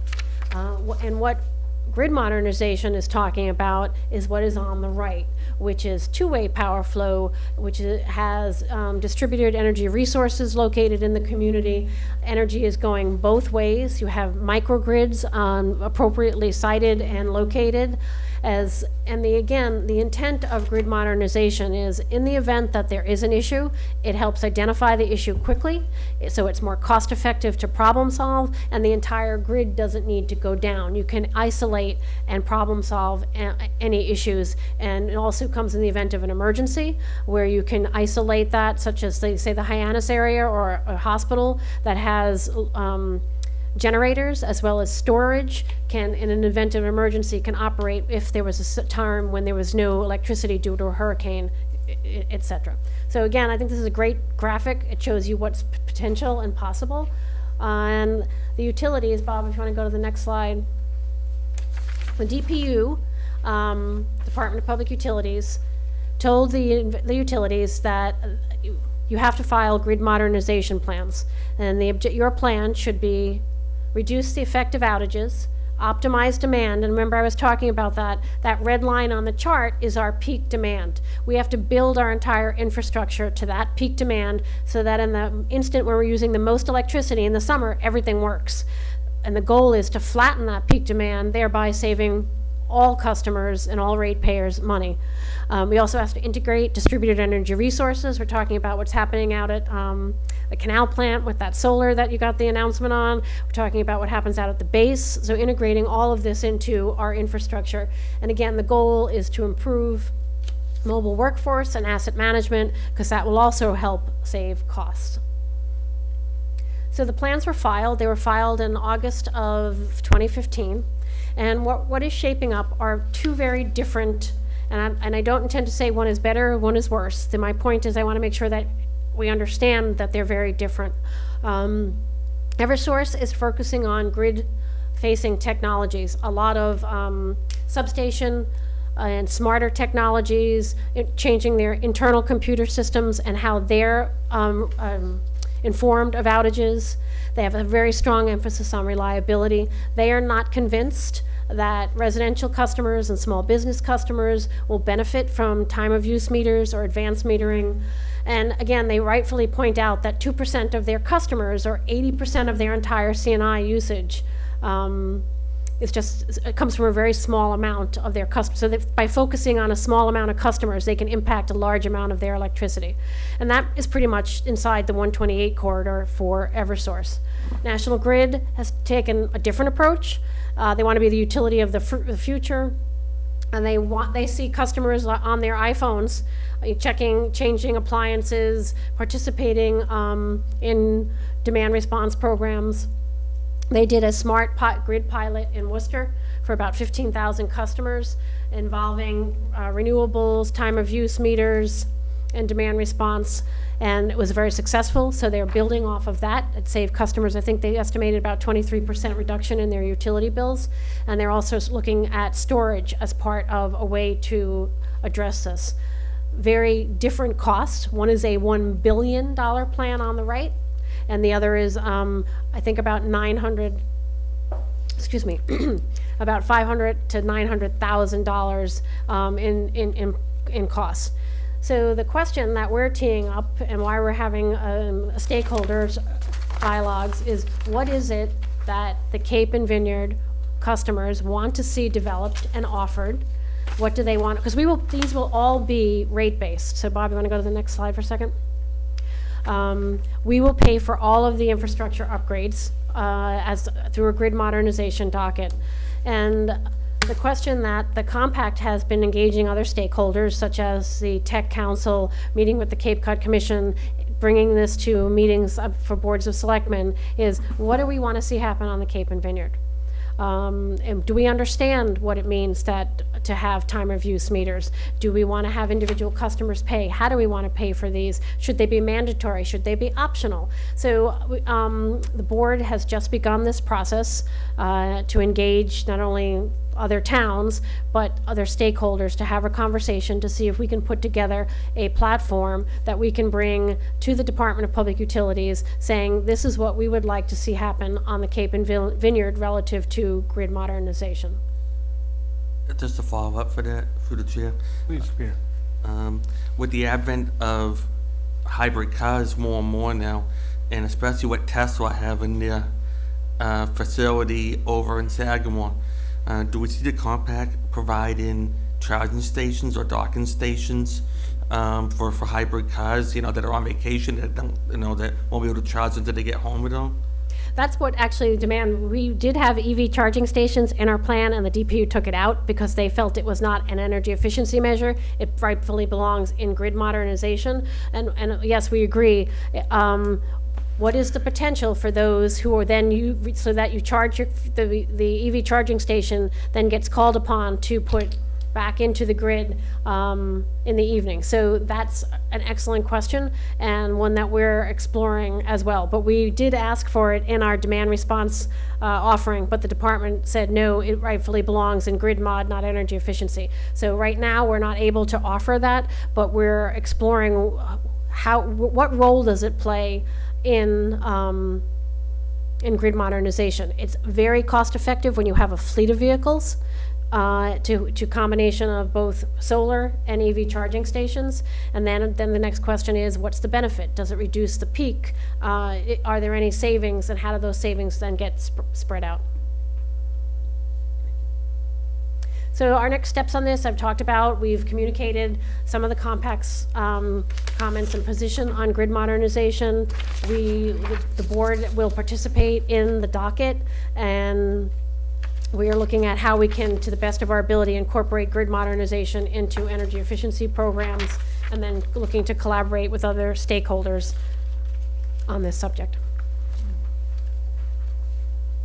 So that ends my presentation. If you have any questions, and again, especially on the grid mod, it's more, this is what we're working on, and not sure where this is going, but I just wanted to make sure that the board, and that Bob is working very hard on this subject.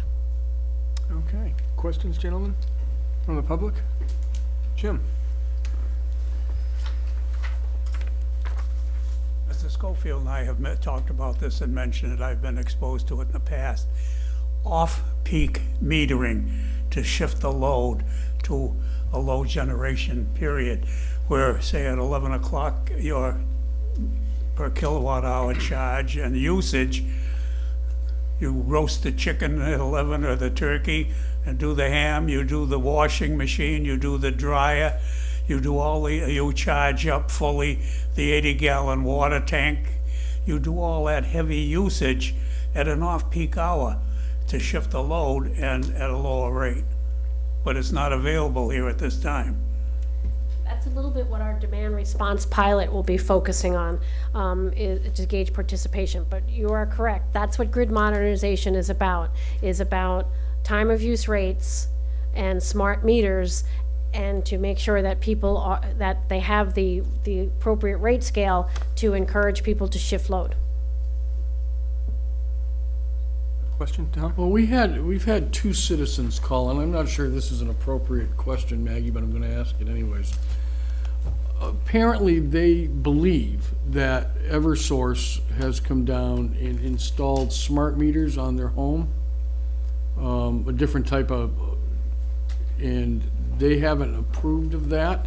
No, Eversource does not install or have a residential smart meter available. Okay. If you participate in the Cape Light Compact's demand response, we actually had to do a workaround. So we have something called TED, the Energy Detective, which actually is affixed to the meter, so that we can what that gives us real time usage, so that we can track it and you'll know when to shift. But Eversource does not have smart meters available for residential customers. So the Cape Light Compact has if you're a customer of the Cape Light Compact. And you're one of the 200 customers that we haven't, once we roll that program Okay. out, then you would have a TED. Then all right, I need to get back to them then, because I don't quite get. Could be some confusion on this, Tom. We didn't change the meters, but Eversource did a couple of years ago No, this for is everybody. Yeah, this is the last couple of months. Okay, no, that was the only thing I can think of.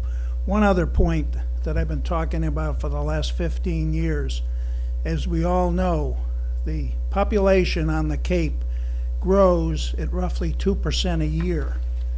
And since the Cape Light Compact started in 1997, our actual kilowatt hour usage on the Cape has been stagnant. We have had no growth at all. And that's the major thing that the Cape stands for, is to meet the demands by not requiring us to go out and get more power for the Cape. And it shows when you can cite a fact like that. A question, or at least for a request for information. Last year, if you went into a Lowe's or a Home Depot, there was a gentleman standing there from Solar City or from one other of the other many vendors that were selling instantaneous solar collectors for your roof. And you had a choice of getting something for nothing, and they would come in and do it, and they'd give you something less, or you could buy it and get everything at once. And now I've heard a lot of talk about not having energy credit or net credits or something that are no longer available. Could you comment on what the status is of what's going to happen for solar collectors and so forth? Will that be coming back? And is there an easy way for a homeowner to get involved with solar without having to go through this very irregular, I mean, it's almost like going into buying a used car someplace, because there's 8 or 9 different guys doing it. They all have different contracts.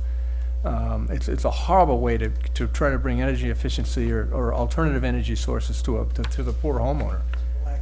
It is a black mark. So there are two things. One is the legislation relative to expanding the cap is pending. So actually, would have been a great question to ask Representative Vieira, because he's way more knowledgeable on this subject than I am. So there is legislation, and it hasn't passed yet, to increase the cap on because you not only have the energy, you also have the attributes, which are called RECs. So you're getting to capacity at the ability to take SREC 2s, I believe they're called. And then the other thing you talked about, Mr. Chairman, is whether you lease or whether you buy your solar panels. And also, you also need to, this is another one that you need to take a really hard look at what you use and how if you're not heating with electricity and you are pretty efficient in your home, meaning you have high efficiency appliances, a high efficiency heating system, and all LEDs or CFLs, and you're using less than 500 kilowatt hours, you have to, it becomes an economic issue. Really, what is the payback on doing solar for such a small load? But then again, if somebody has a nice piece of lot, you could do a ground-mounted solar, and you have the ability to do neighborhood net metering. So the best, right now, I would think the best source to go to would be the Clean Energy Center, formerly Mass Technology Collaborative, because they're not selling anything. They're going to give a resident or a business just facts in which to make a decision. But it's complicated, and it is. I think I agree with what Bob said. It kind of has given a little bit of a mark there. Because you have solar on. Well, I'm using somebody else's solar who made too much with a Z schedule, and it works out real well. Those are and I get myself probably 2 or 3 phone calls a week trying to sell me on the same type of thing that you mentioned. But what they're basically doing is renting your roof, and all the profit and everything goes to them. I won't quote this as a specific on one supplier, but I've had many phone calls on this, and most of the contracts that I have read or have been interpreted to me, you start at a low figure of 9 or 10 cents a kilowatt hour, but the end of that contract, it won't exceed 24 cents a kilowatt hour.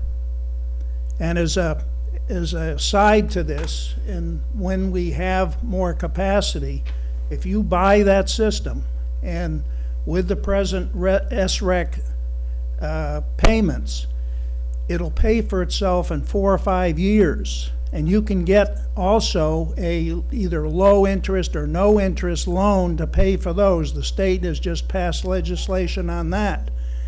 And anybody that the Energy Committee 3 years ago was one of the first communities in the state, and we pushed this because we got a lot of help from the state, and we sold on people in Bourne about 28 installations. But the best part of that was word of mouth, because we probably have 150 of them today from what we did 3 years ago. And I think 95% of those were purchased. Actually, we should I totally forgot about that. The DOER, the Division of Energy Resources, has now a low-interest loan. They modeled it after the heat loan for those who are interested, residential customers who are interested in solar. So if you went to their website, they have that's a really great site for just facts and information for trying to make a decision. Okay, thank you both. Thank you. Anything else? Thank you for your support. We're here because of each town on the Cape and the Vineyard, and it's paid off very handsomely. Thank you. Very good. Thank you Thank you both very very, much. very much. Okay. We have the next agenda item is the appointment of election workers. Mr. Chairman, we have a of 6 or 8 names here. So I would, there are different classifications. So I would move the following names as election worker and checker for a term expiring June 30, 2016, and they are Kathy E. Doherty, Eileen P. Grady, Kathleen R. Letzian, Marjorie L. McClung, and Mary E. Sachiko. Sakio, I'm sorry? Sakio. Second. Okay, I've got a motion that's been made and seconded to nominate those individuals as election worker or checker. Is there any further discussion on that motion? Hearing none, all those in favor, please say aye. Aye. And opposed? Motion carries unanimously. The following 2 people, Mr. Chairman, I would nominate as requested by the town clerk to be election workers, checker, as well as clerks for terms expiring June 30, 2016. Mary Ellen Kozar and Aaron R. Walushu. Second.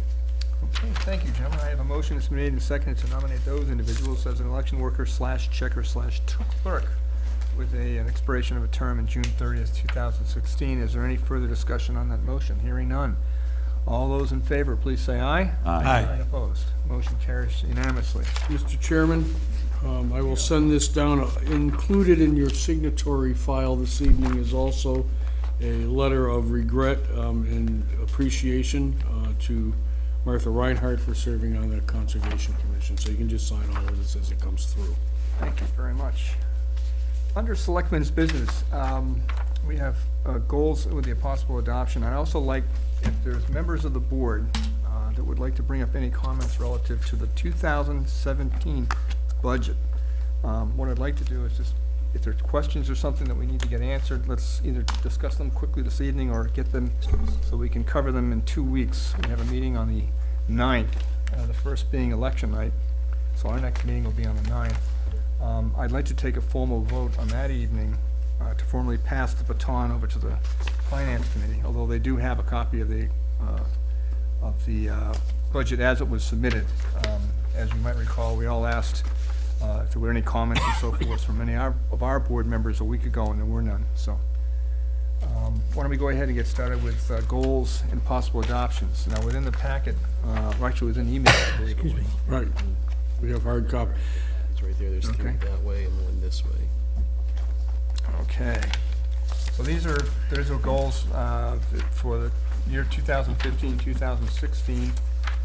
Divided into several broad categories. Let me read them off for the public. Under organizational, we have looking at efficiencies, looking at a town organizational chart, economic development, and environmental. Well, under efficiencies, to work closely, and I'll just read this off and we can take it under discussion. And then I think the proper thing would be to open it up to discussion for everything, and then ask the board if they'd like to adopt and make any changes. Under organizational efficiencies, work closely on the scope of collective bargaining for all bargaining units. As you know, all of our contracts are up this year. Look at what fleet management software the town is currently using and ascertain if new software systems might be needed or warranted. And continue to review possibilities of regionalization services. Under the organizational chart, to review proposed organizational chart as provided by the town administrator and conduct work sessions before the town election on any recommended changes in makeup as presented, and to move forward with hearings per the town charter by August of 2016.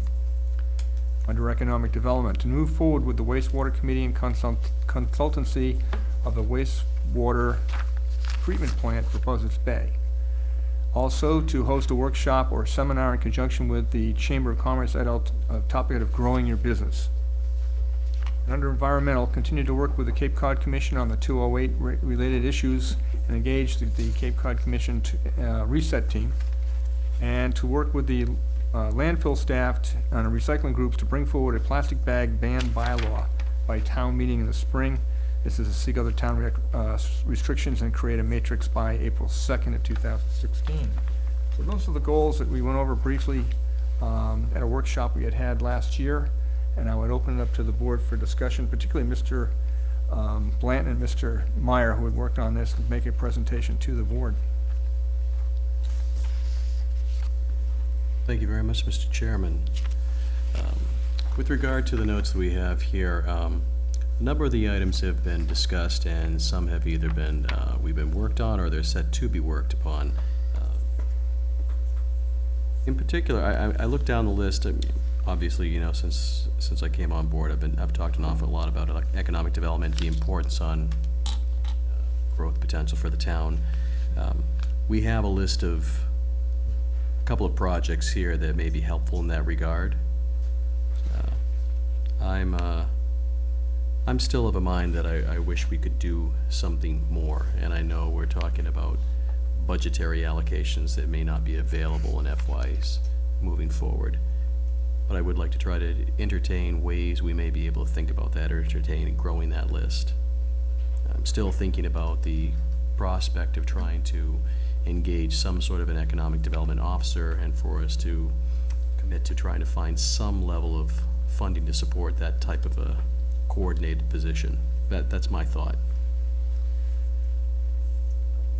With the advent, you know, with the MBTA, you know, coming on board at some point, and with the redevelopment of the Buzzards Bay Park in the planning stages, and property owners now looking at new projects, if it's Vinnie Mackenzie, if it's 25 Perry Ave, if it's Bobby Gendron, you know, as a possibility as well. I think in order to keep the ball rolling, you know, of positive development, I think an economic development officer or position is something that's long overdue. We have, eventually, we need to create new growth and new tax revenue without the possibility of an override, and the way to do that is new growth. And if an economic development officer brings in potential developers or property owners to develop, and, you know, it's a win-win for everybody. So I think, and I mean, especially in this economy, I think economic development is at the top of the list of any goal, because without it, we're just going to be a dormant community, and it's a shame, because we have assets here that we need to push into make prominent. And Corinne doesn't have the resources to do it, so we need to look to get her help to get it done.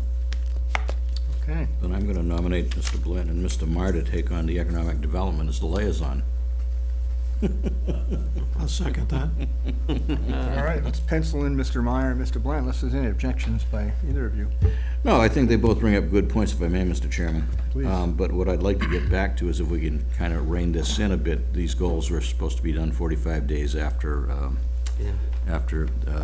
the election of the new board, and I think we should, I appreciate the fact that they've reined everything in with Mr. Guarino.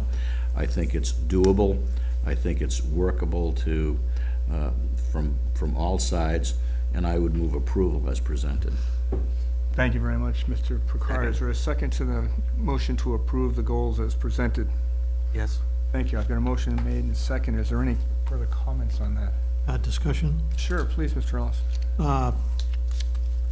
I do believe there's the importance of an economic development officer to come on board, but be careful what you wish for.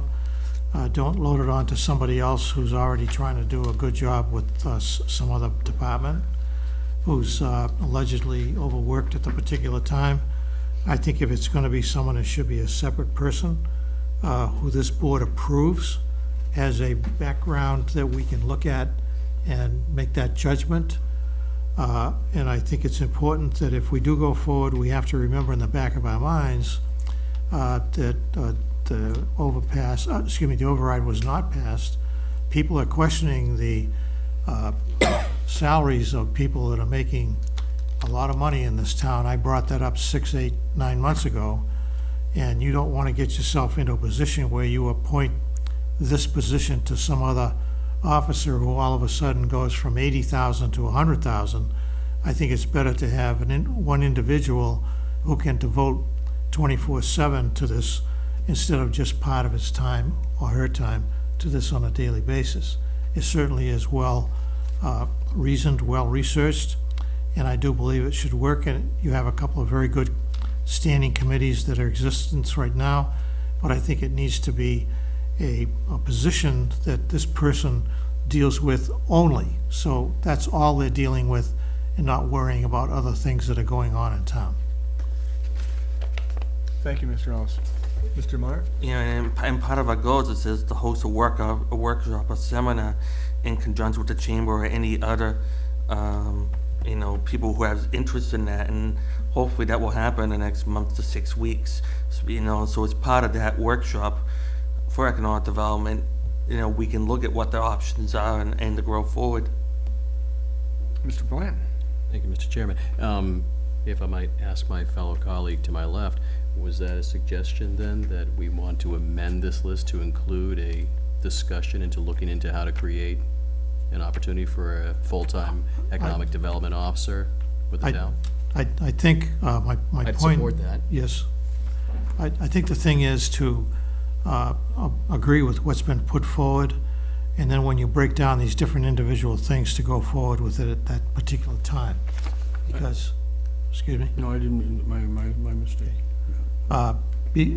Because I think it's important that we do get these 4 items under a vote so that we can go forward. And then with the economic development, which I think is long overdue, but I honestly believe it should be a singular officer who deals with that in a singular job, not piggybacked. Mr. Chairman? Mr. Guarino? I would fully concur with the comments of Mr. Ellis, and I think if you look at the proposal on organization, not from the planning department, that there is a separate individual economic development officer that would be distinct and separate from any other particular position we have currently in the organization. So I think you're spot on, Mr. Ellis and Mr. Meyer, Mr. Blanton, as you look at that. My concern on that for the current fiscal year is where does it come from? We need to talk about that and figure that out, because it's not in the budget. It's not proposed to be in the budget unless the selectmen direct that position be placed in the budget somewhere, but it'll be at the we'll have to figure it out. And I'm certainly willing to sit down and work with the board and try to make that happen if that's what you decide you want to do. Thank you, Mr. Guarino. If I could say, Go ahead, Mr. Chairman. Yep. Excuse me for jumping in. Sure. No. But in answer to the gentleman to my right, as he brought forward, I think we should vote on the 4 issues, and then underneath the organizational chart, economic development, go forward under that, and then appoint in a time frame to be in the near future. I'd just like to add a comment relative to economic development. We missed an opportunity last week with the non-passing of the changing of the regulations for B3 zoning.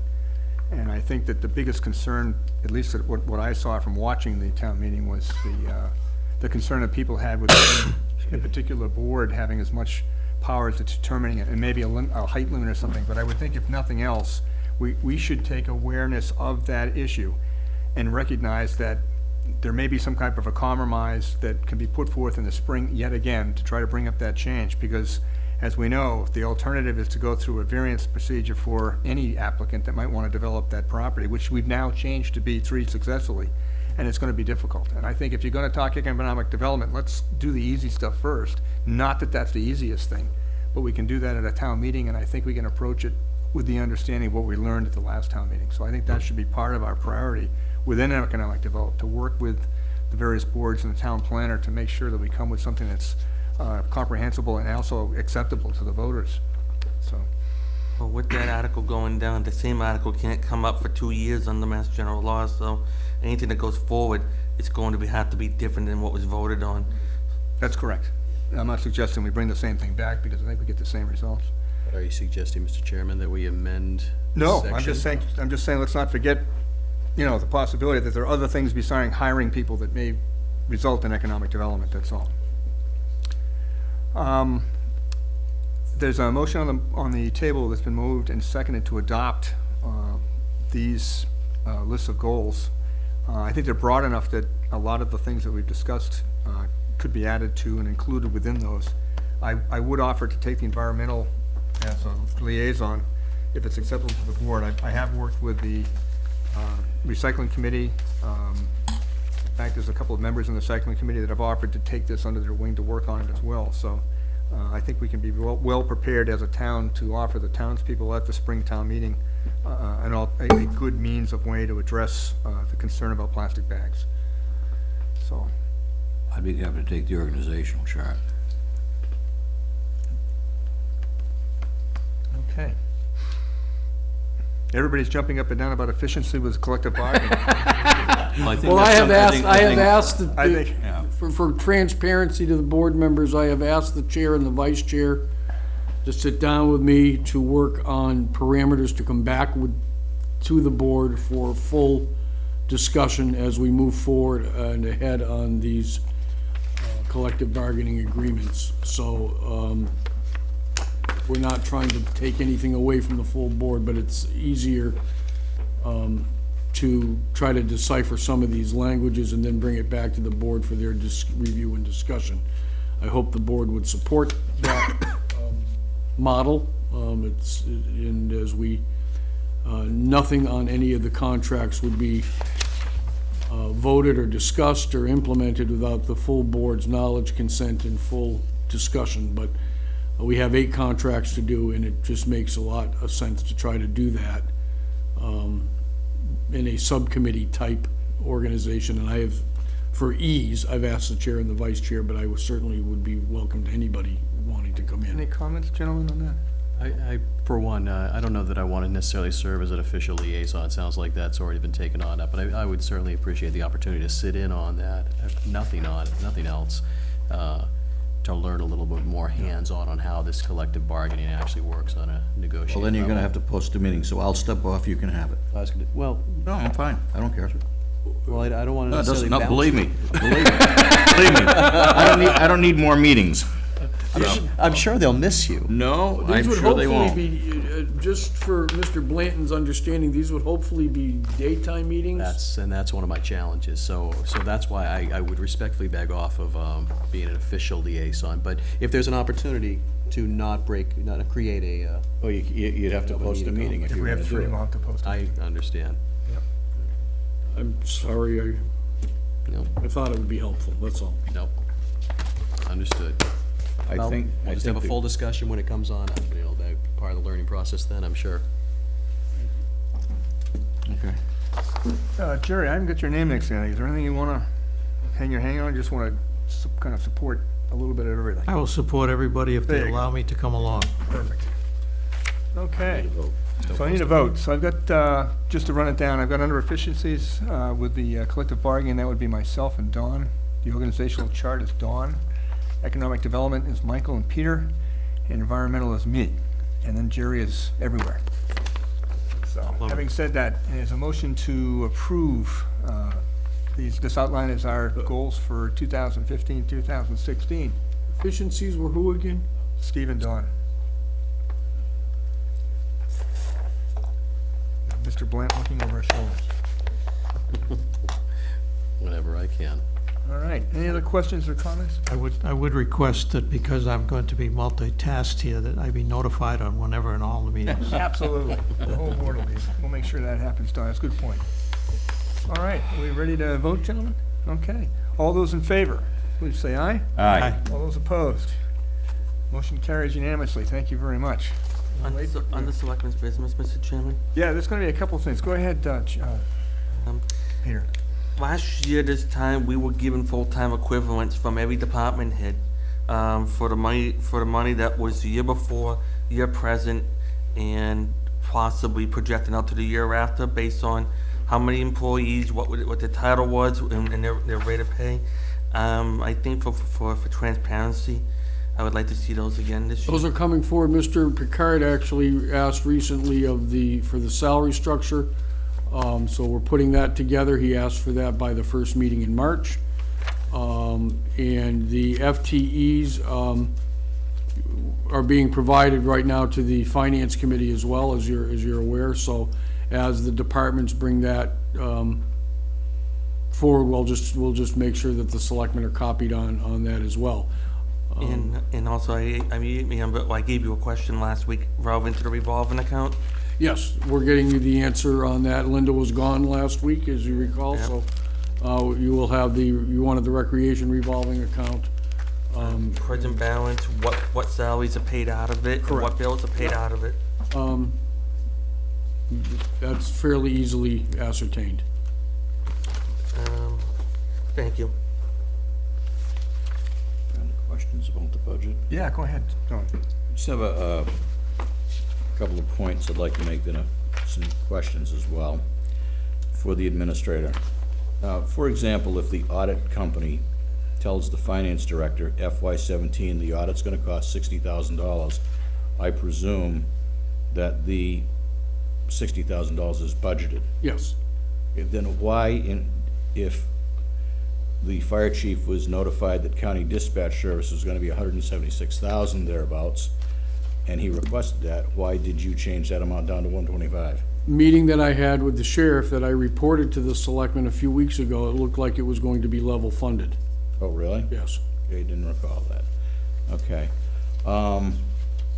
Finance Department, line 5215, payroll services in the amount of $60,000 so that we can automate and save time with a payroll service within that department.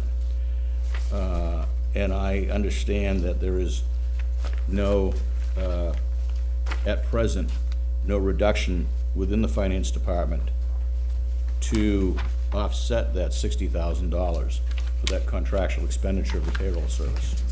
That's correct. What is happening there is we're offsetting a module that we currently buy with, was soft right now called Excella, I believe, with ADP. There is no necessarily corresponding reduction in workload with perhaps, because everything has to be still inputted from our office and balanced out. So the finance director and I are more than happy, I don't have all of the information in front of me this evening, Mr. Picard, but we're more than happy to come in and explain that in great detail to you on the 9th.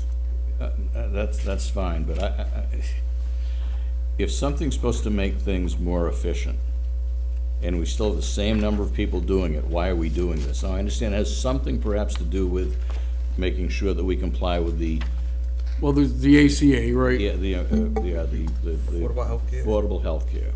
But, you know, I think it should be the board should look at it, the board should question it, and the board should say, and the board could say, that it is the selectmen's position, and as a broad policy statement could say that, you know, we want the administrator to find a location within the finance department budget to eliminate another $60,000 to offset that. I'd like to have that as an agenda item or something, if you're gonna have the finance director bring in, because frankly, if we're spending $60,000 on something that's supposed to make a department more efficient, have somebody else do the payroll, why do we still, you know, why Well, do we if not you- cut staff? if- That's, but you can okay. answer that later. Yeah. I wish these had been asked during the, so I could, Well, you know something, I met with the police chief, the fire chief, and the ISOM director with Mr. Ellis on two, myself alone. And then I've been trying to sit in with Capital, and I'm gonna do that tomorrow morning.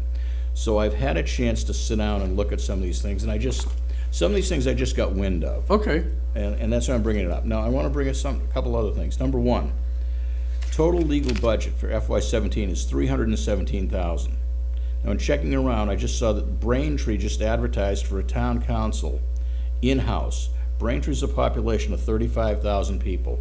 The salary range is 107 to 125. Arlington has a full-time town council at 35 hours a week with a salary of approximately 130. Now, I believe it's our fiduciary responsibility as a board to examine the way we're doing business with regard to town council. I mean, 317, you know, we might save $100,000 if we looked at doing it this way. Now, I'm not saying cut Troy out, let him become that person if he wants. If not, it's fine. That's another question.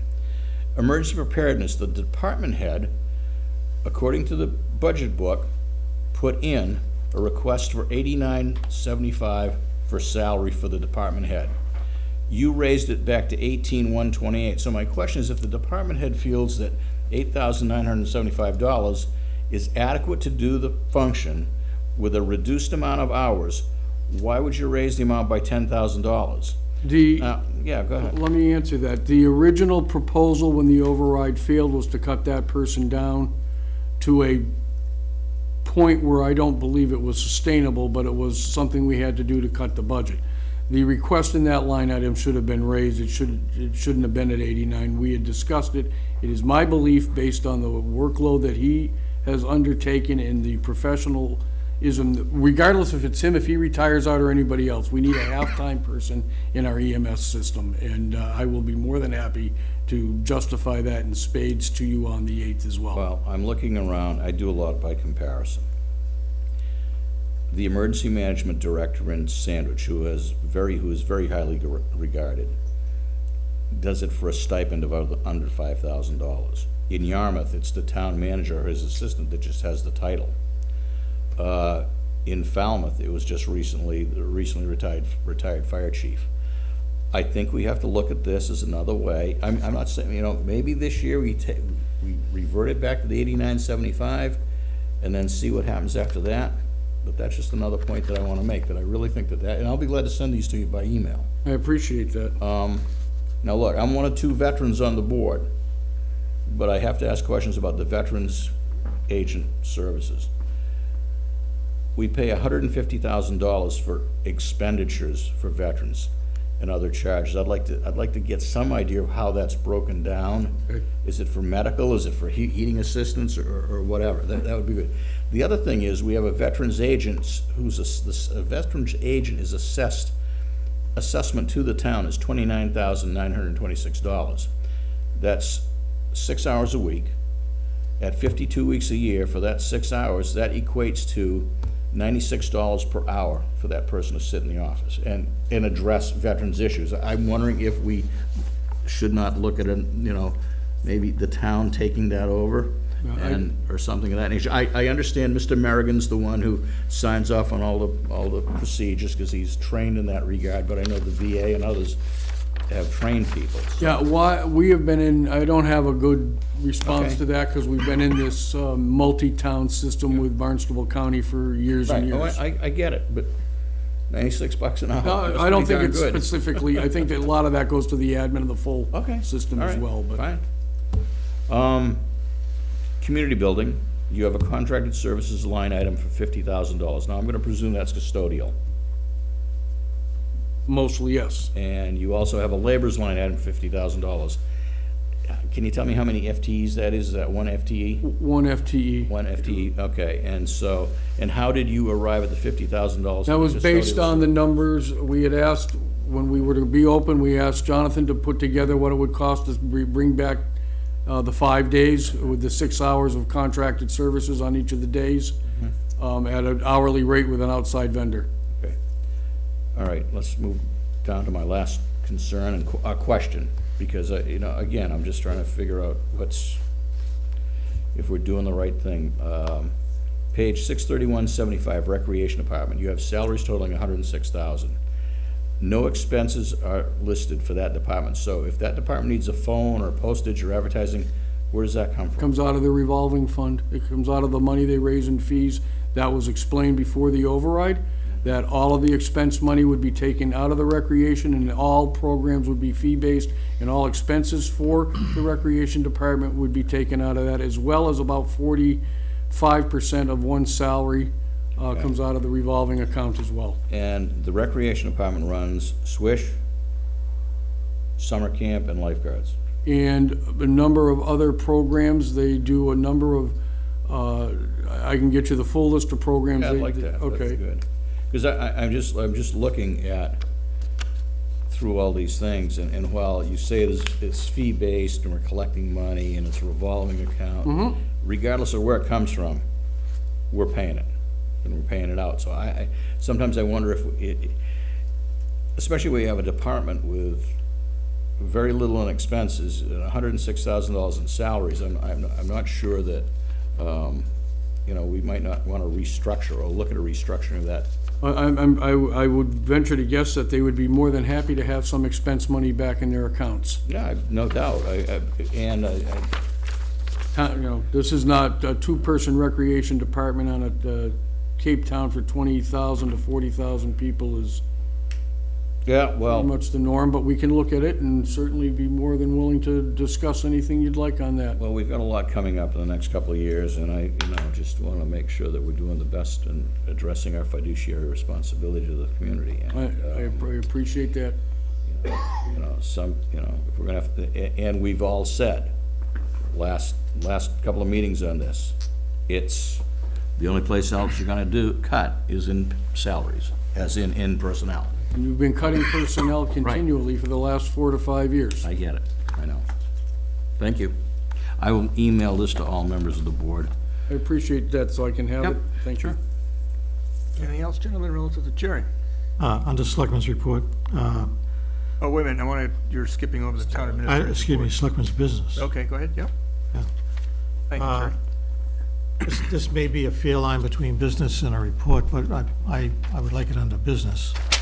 And knowing full well that Mr. Guarino works on he's the everyday person responsible for everything. But I'm concerned about Fridays, sometimes late on the afternoon, going into Town Hall. We have an excellent group of secretaries. And on a number of occasions, I've gone in and secretaries are going wild trying to get up reports to get out that have come from chairman or business people and other committees that they want this now, spreadsheets, things of that nature. I think it was a policy that I remember voting on at one time, that things would be done before a secretary had to work over. And I've seen a number of instances recently where secretaries have worked up till 5 o'clock trying to get this report out. I think that's not a good practice. I think if a group or a committee or someone wants information, it should be submitted to Mr. Guarino for his approval. It should be done as best as possible through Thursday, not at a time frame on Friday that would create a situation where these people would have to work over, to wait until Monday. And I believe that may have been a policy that we voted at one We time. voted, well, I don't believe it was voted, Mr. Ellis, it was voted. It was back in November. I brought forward a communication and request protocol that was voted by, I don't recall it being voted, but done in both of you. I think so- it was. Yeah, I think it was. in November of 2015. Well, I would, if I might, Mr. Chairman, I respectfully request that, Tom, that you implement that and let these people know that if they want this material, they either have to wait till Monday or. There's a not to- there's a 4-day turnaround. Right, well, not to put any excessive pressure on these secretaries. It's not called for. They do an outstanding job, and we're very fortunate. And most boards and committees have been very good about that particular compliance, and I will just send it back out to all boards and committees for reminder purposes. Thank you, sir. Thank you, Jerry. Thank you, Mr. Chairman. Absolutely. Also, Go ahead, Pierre, yep. we haven't seen the town administrator's report for a while. What is the status of that? We should be doing that. It's a time. I will try to find time to do that. It's something that was requested by the board. Anything else, gentlemen? Well, I can wait till town administrator's report and then ask him a question. You can ask it now if you'd All like. right, are we in compliance with the municipal health insurance proposed regulations timetable that was presented to us in an executive Yes, we session? are. We're actually, that was something I was going to report out on briefly this evening. We are, in fact, all the letters went out, everything was brought back in time. To answer the question, we would plan to have the first meeting, first week of March, and within 7 days of that, the committee needs to be established where we will be presenting to them the proposal that you saw not too long ago, and then negotiations commence from there. Thank you. If I might, Tom, when you say we are going to meet the first week That of would be the March- treasurer, the consultancy, and myself. Very good. What is the status of, I know we talked about this probably for the last year. plus for a healthcare or a health insurance committee? Well, this is what when you adopted 21 through 23, you're setting up a healthcare committee. Yeah, but I know we were looking at retired, employees, retirees. And This has a also- retiree on it as well. As well as at-large? No, this is set up by the statute. This is statutorily set up. When you adopted this, you adopted the committee that was explained to you? No, there is not. It is the bargaining units, management, and a retiree. Kind of brings us up to your report, Tom, which I think you've pretty much flogged. Bang. I wanted to just report, Mr. Meyer asked a question relative to the tip earlier. I was at the MPO meeting yesterday, and You want to explain tip for the... Transportation Improvement Program, I'm sorry. Nope. It's for the region. Belmont Circle Rotary is looking at FY, I believe, 18 or construction year 19. They're waiting for the Cape Cod Transportation Study to be completed, and they are going to, they've held off things until that report is completed, and then they can move forward on any particular improvements. I do believe they're gonna do some restricting the line painting and that thing in the 18 year. Does that tip take into account the arrival of the MBTA and the proposed? Yeah, everything is being considered in that. Great, thank you. But I did want to hand out, relative to the tip, something that we were notified of on Friday or Thursday, and we discussed it at the MPO meeting yesterday. It deals with new signing that the state wants to put out. MPO, Mr.? Metropolitan Planning Organization, I'm sorry. No, I'm just trying to keep everybody Yeah, with their alphabet soup, that's all. And as the chair of the RTA, I have a seat at that particular table. That's the Regional Transit Authority. Correct. This is tough. Yeah, Mr. Ellis from Sandwich is our representative for the 4 Upper Cape towns. Watch out. So I just wanted to hand these out to you, and Oh, I heard about this. yeah, this is kind of, It's like stripping the median strip to make it well, easier. no, if you look at what they're proposing, and while it says Sandwich to Eastham, they're actually gonna go into the 195 corridor too, so I'm assuming it's gonna come down 25. But they're going to change the exits from the number of exits to the mile marker, okay? As well as changing the type of signage that is on there. Okay, now, I want it and if you look at the bottom, they are proposing to take away the comfort signs of, diesel or gasoline or restroom or food or hotel or airport as well. And this is something that the state is doing. It's kind of a national type thing that's happening. If you go into Maine, they're done that way now on 95. I believe the exits are done by mile marker now, or exit 6A, I think it was in Portland is now exit, 35 or 40, wherever they have mileage up there. Yes. So, I'm letting you know this, we just were made aware of it. Lance Lambros from Senator DiMacedo's office was at the MPO yesterday and was quite firm that the Cape delegation, as a delegation, was not supporting this, given the tourist, with all of the brochures that are in all the hotels and all of the tourist type or vacationers type, they've already had, there's a lot of money that's spent on their brochures and a lot on their promotional materials on how to get from point A to point B. And that, transcends into the web-based systems and other things as well. So,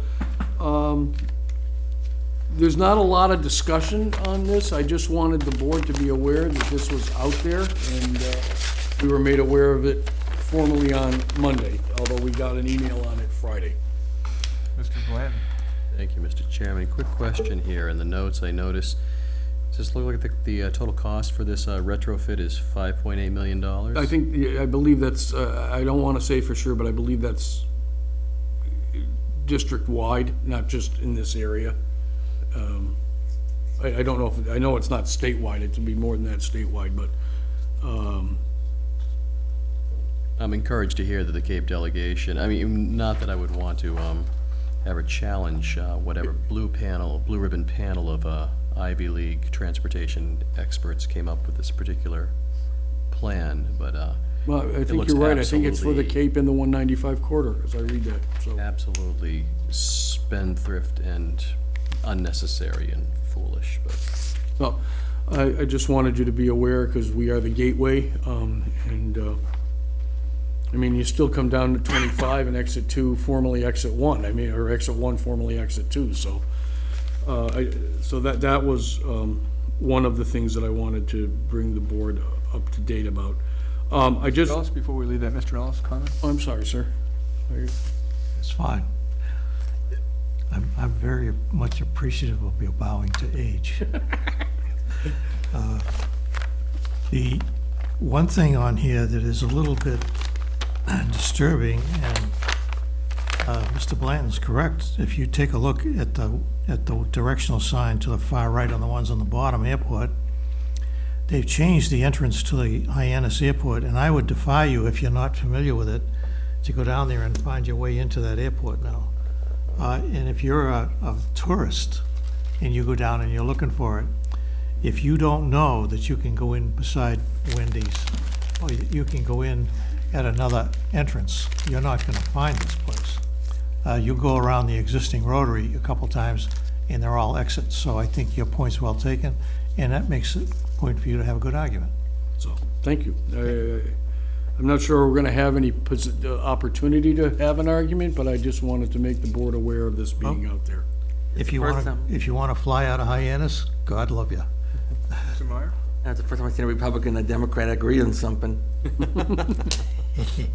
So, if I might, Mr. Greeno, it looks like this has already been a project that has been funded. Yes. $5.8 million, yet they're planning a public hearing? Yes. It's not a hearing to take testimony about why not to spend 5.8, it's just probably to fill us in on what they're going to do. That's my understanding. God. that's even worse. So exit 2 is gonna be exit 58. I'm Exit just, 5 will be exit 65, go figure. All right. Thank you very much, I think. we don't know yet. But I did wanna bring you up to date on that, and I think one of the talk shows this morning was having fun with that. so the other thing I just wanna make public, as you know, the Board of Selectmen have agreed and signed on to the intermunicipal agreement relative to resident beach stickers with the town of Sandwich for up to 200 stickers. They will be available to Bourne residents on March 1st, starting March 1st. First come, first served, first 200, that's it. And we're creating stickers as well. Tim has a system worked out for, maybe it's one of the state stickers, but they non-resident stickers, they have it figured out, they've got it all straightened out. So Tim's all set with that. If I may, Mr. Chairman, those stickers will be available at Bourne Town At Hall? Sandwich Town Sandwich Town Hall. Hall, thank you. Thank you for bringing that up. No, I'm good, I'm good, thank you, Mr. Chairman. Okay, I've lost my cup of coffee bet with the vice chairman about getting out by 9:15. Selectmen's reports. I said 9:30. I know, that's why I lost. Selectmen's report. Mr. Meyer, anything this evening? Actually, Bourne High School basketball, boys basketball played earlier, the last home game earlier this evening. They won 75-68. So because of their good record, a great record this year, most likely you may see a home playoff game. And our own David Laney, if you know Ray or Lisa Laney's son, Davey, scored 31 points. And for a kid that's small in size, he's an amazing player. You know, support your home team any way you can. regardless of the sport, if it's hockey or whatever sport it is. Mr. Ricard? No, sir, I'm fine, thank you. All right. Mr. Glenn? Mr. Chairman, really briefly, I had a delightful opportunity just a few days ago to meet with 3 different Boy Scouts over at Starbucks here, where I was grilled on all things constitutional law, being a public official, and helped them achieve questions and answers and information they needed relative to their public service merit badge. And I will probably invite them at some point in time in the near future, being Bourne residents, to come here, and we can potentially recognize them and their efforts as Boy Scouts here in town. Very good, thank you. I shall pass, thank you, sir. That's okay, I've just got a couple of quick things. I went to the recycling committee meeting this morning, and as we all know, that the special town meeting passed the single stream recycling article. And there will be single stream recycling information on the town, DPW, and ISWIM web pages, and it's down, I believe it's in the lower right-hand corner on the town website. I believe it is. There's and it'll start to, we're gonna start to provide more and more information about single stream recycling, how it works, et cetera, et cetera. The recycling committee itself is working hard, along with the members of ISWIM, to start putting together informational pamphlets which will be handed out at the gate at the landfill, because things will change there as well. So that will start in earnest. And I'd also like to mention that the residential recycling Earth Day will be held on April 23rd from 8:30 till noon. That's at the ISWIM residential recycling area as well. So, is there anything else? Yeah, actually, for the one viewer at home that's watching us, Nancy is recovering, from a procedure, and so she's watching us, on TV tonight. So thank you, Nancy, and get well and get back soon. Okay, very good, thank you, Peter. On any other business, I have one item I would like to bring up. It wasn't on the agenda, but I think it's important, and I think we should take action on it this evening. This is from Patrick Marshall, the director of the library. He's asking that we declare March 11th as Pajama Day here in Bourne, and recognizing the PJ Drive that's being undertaken at the library. They're having a program in the morning with, I'm just reading this, folks, Toe Jam Puppet Band, and the rec department that evening is having a movie and pizza night.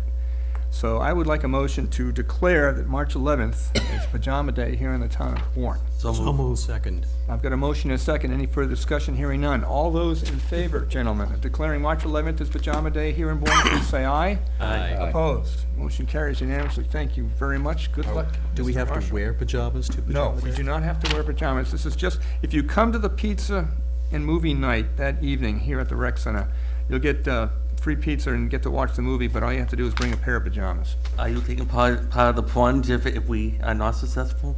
I am not part of that at all, Mr. Meyer. Thank you. Okay. If there's no other business, is there a motion to adjourn for the evening? So moved. Thank you very much. Motion's been made and seconded to adjourn. All those in favor? Aye. All right. Aye. Thank you all, gentlemen, very much. Good night, everyone. Good night.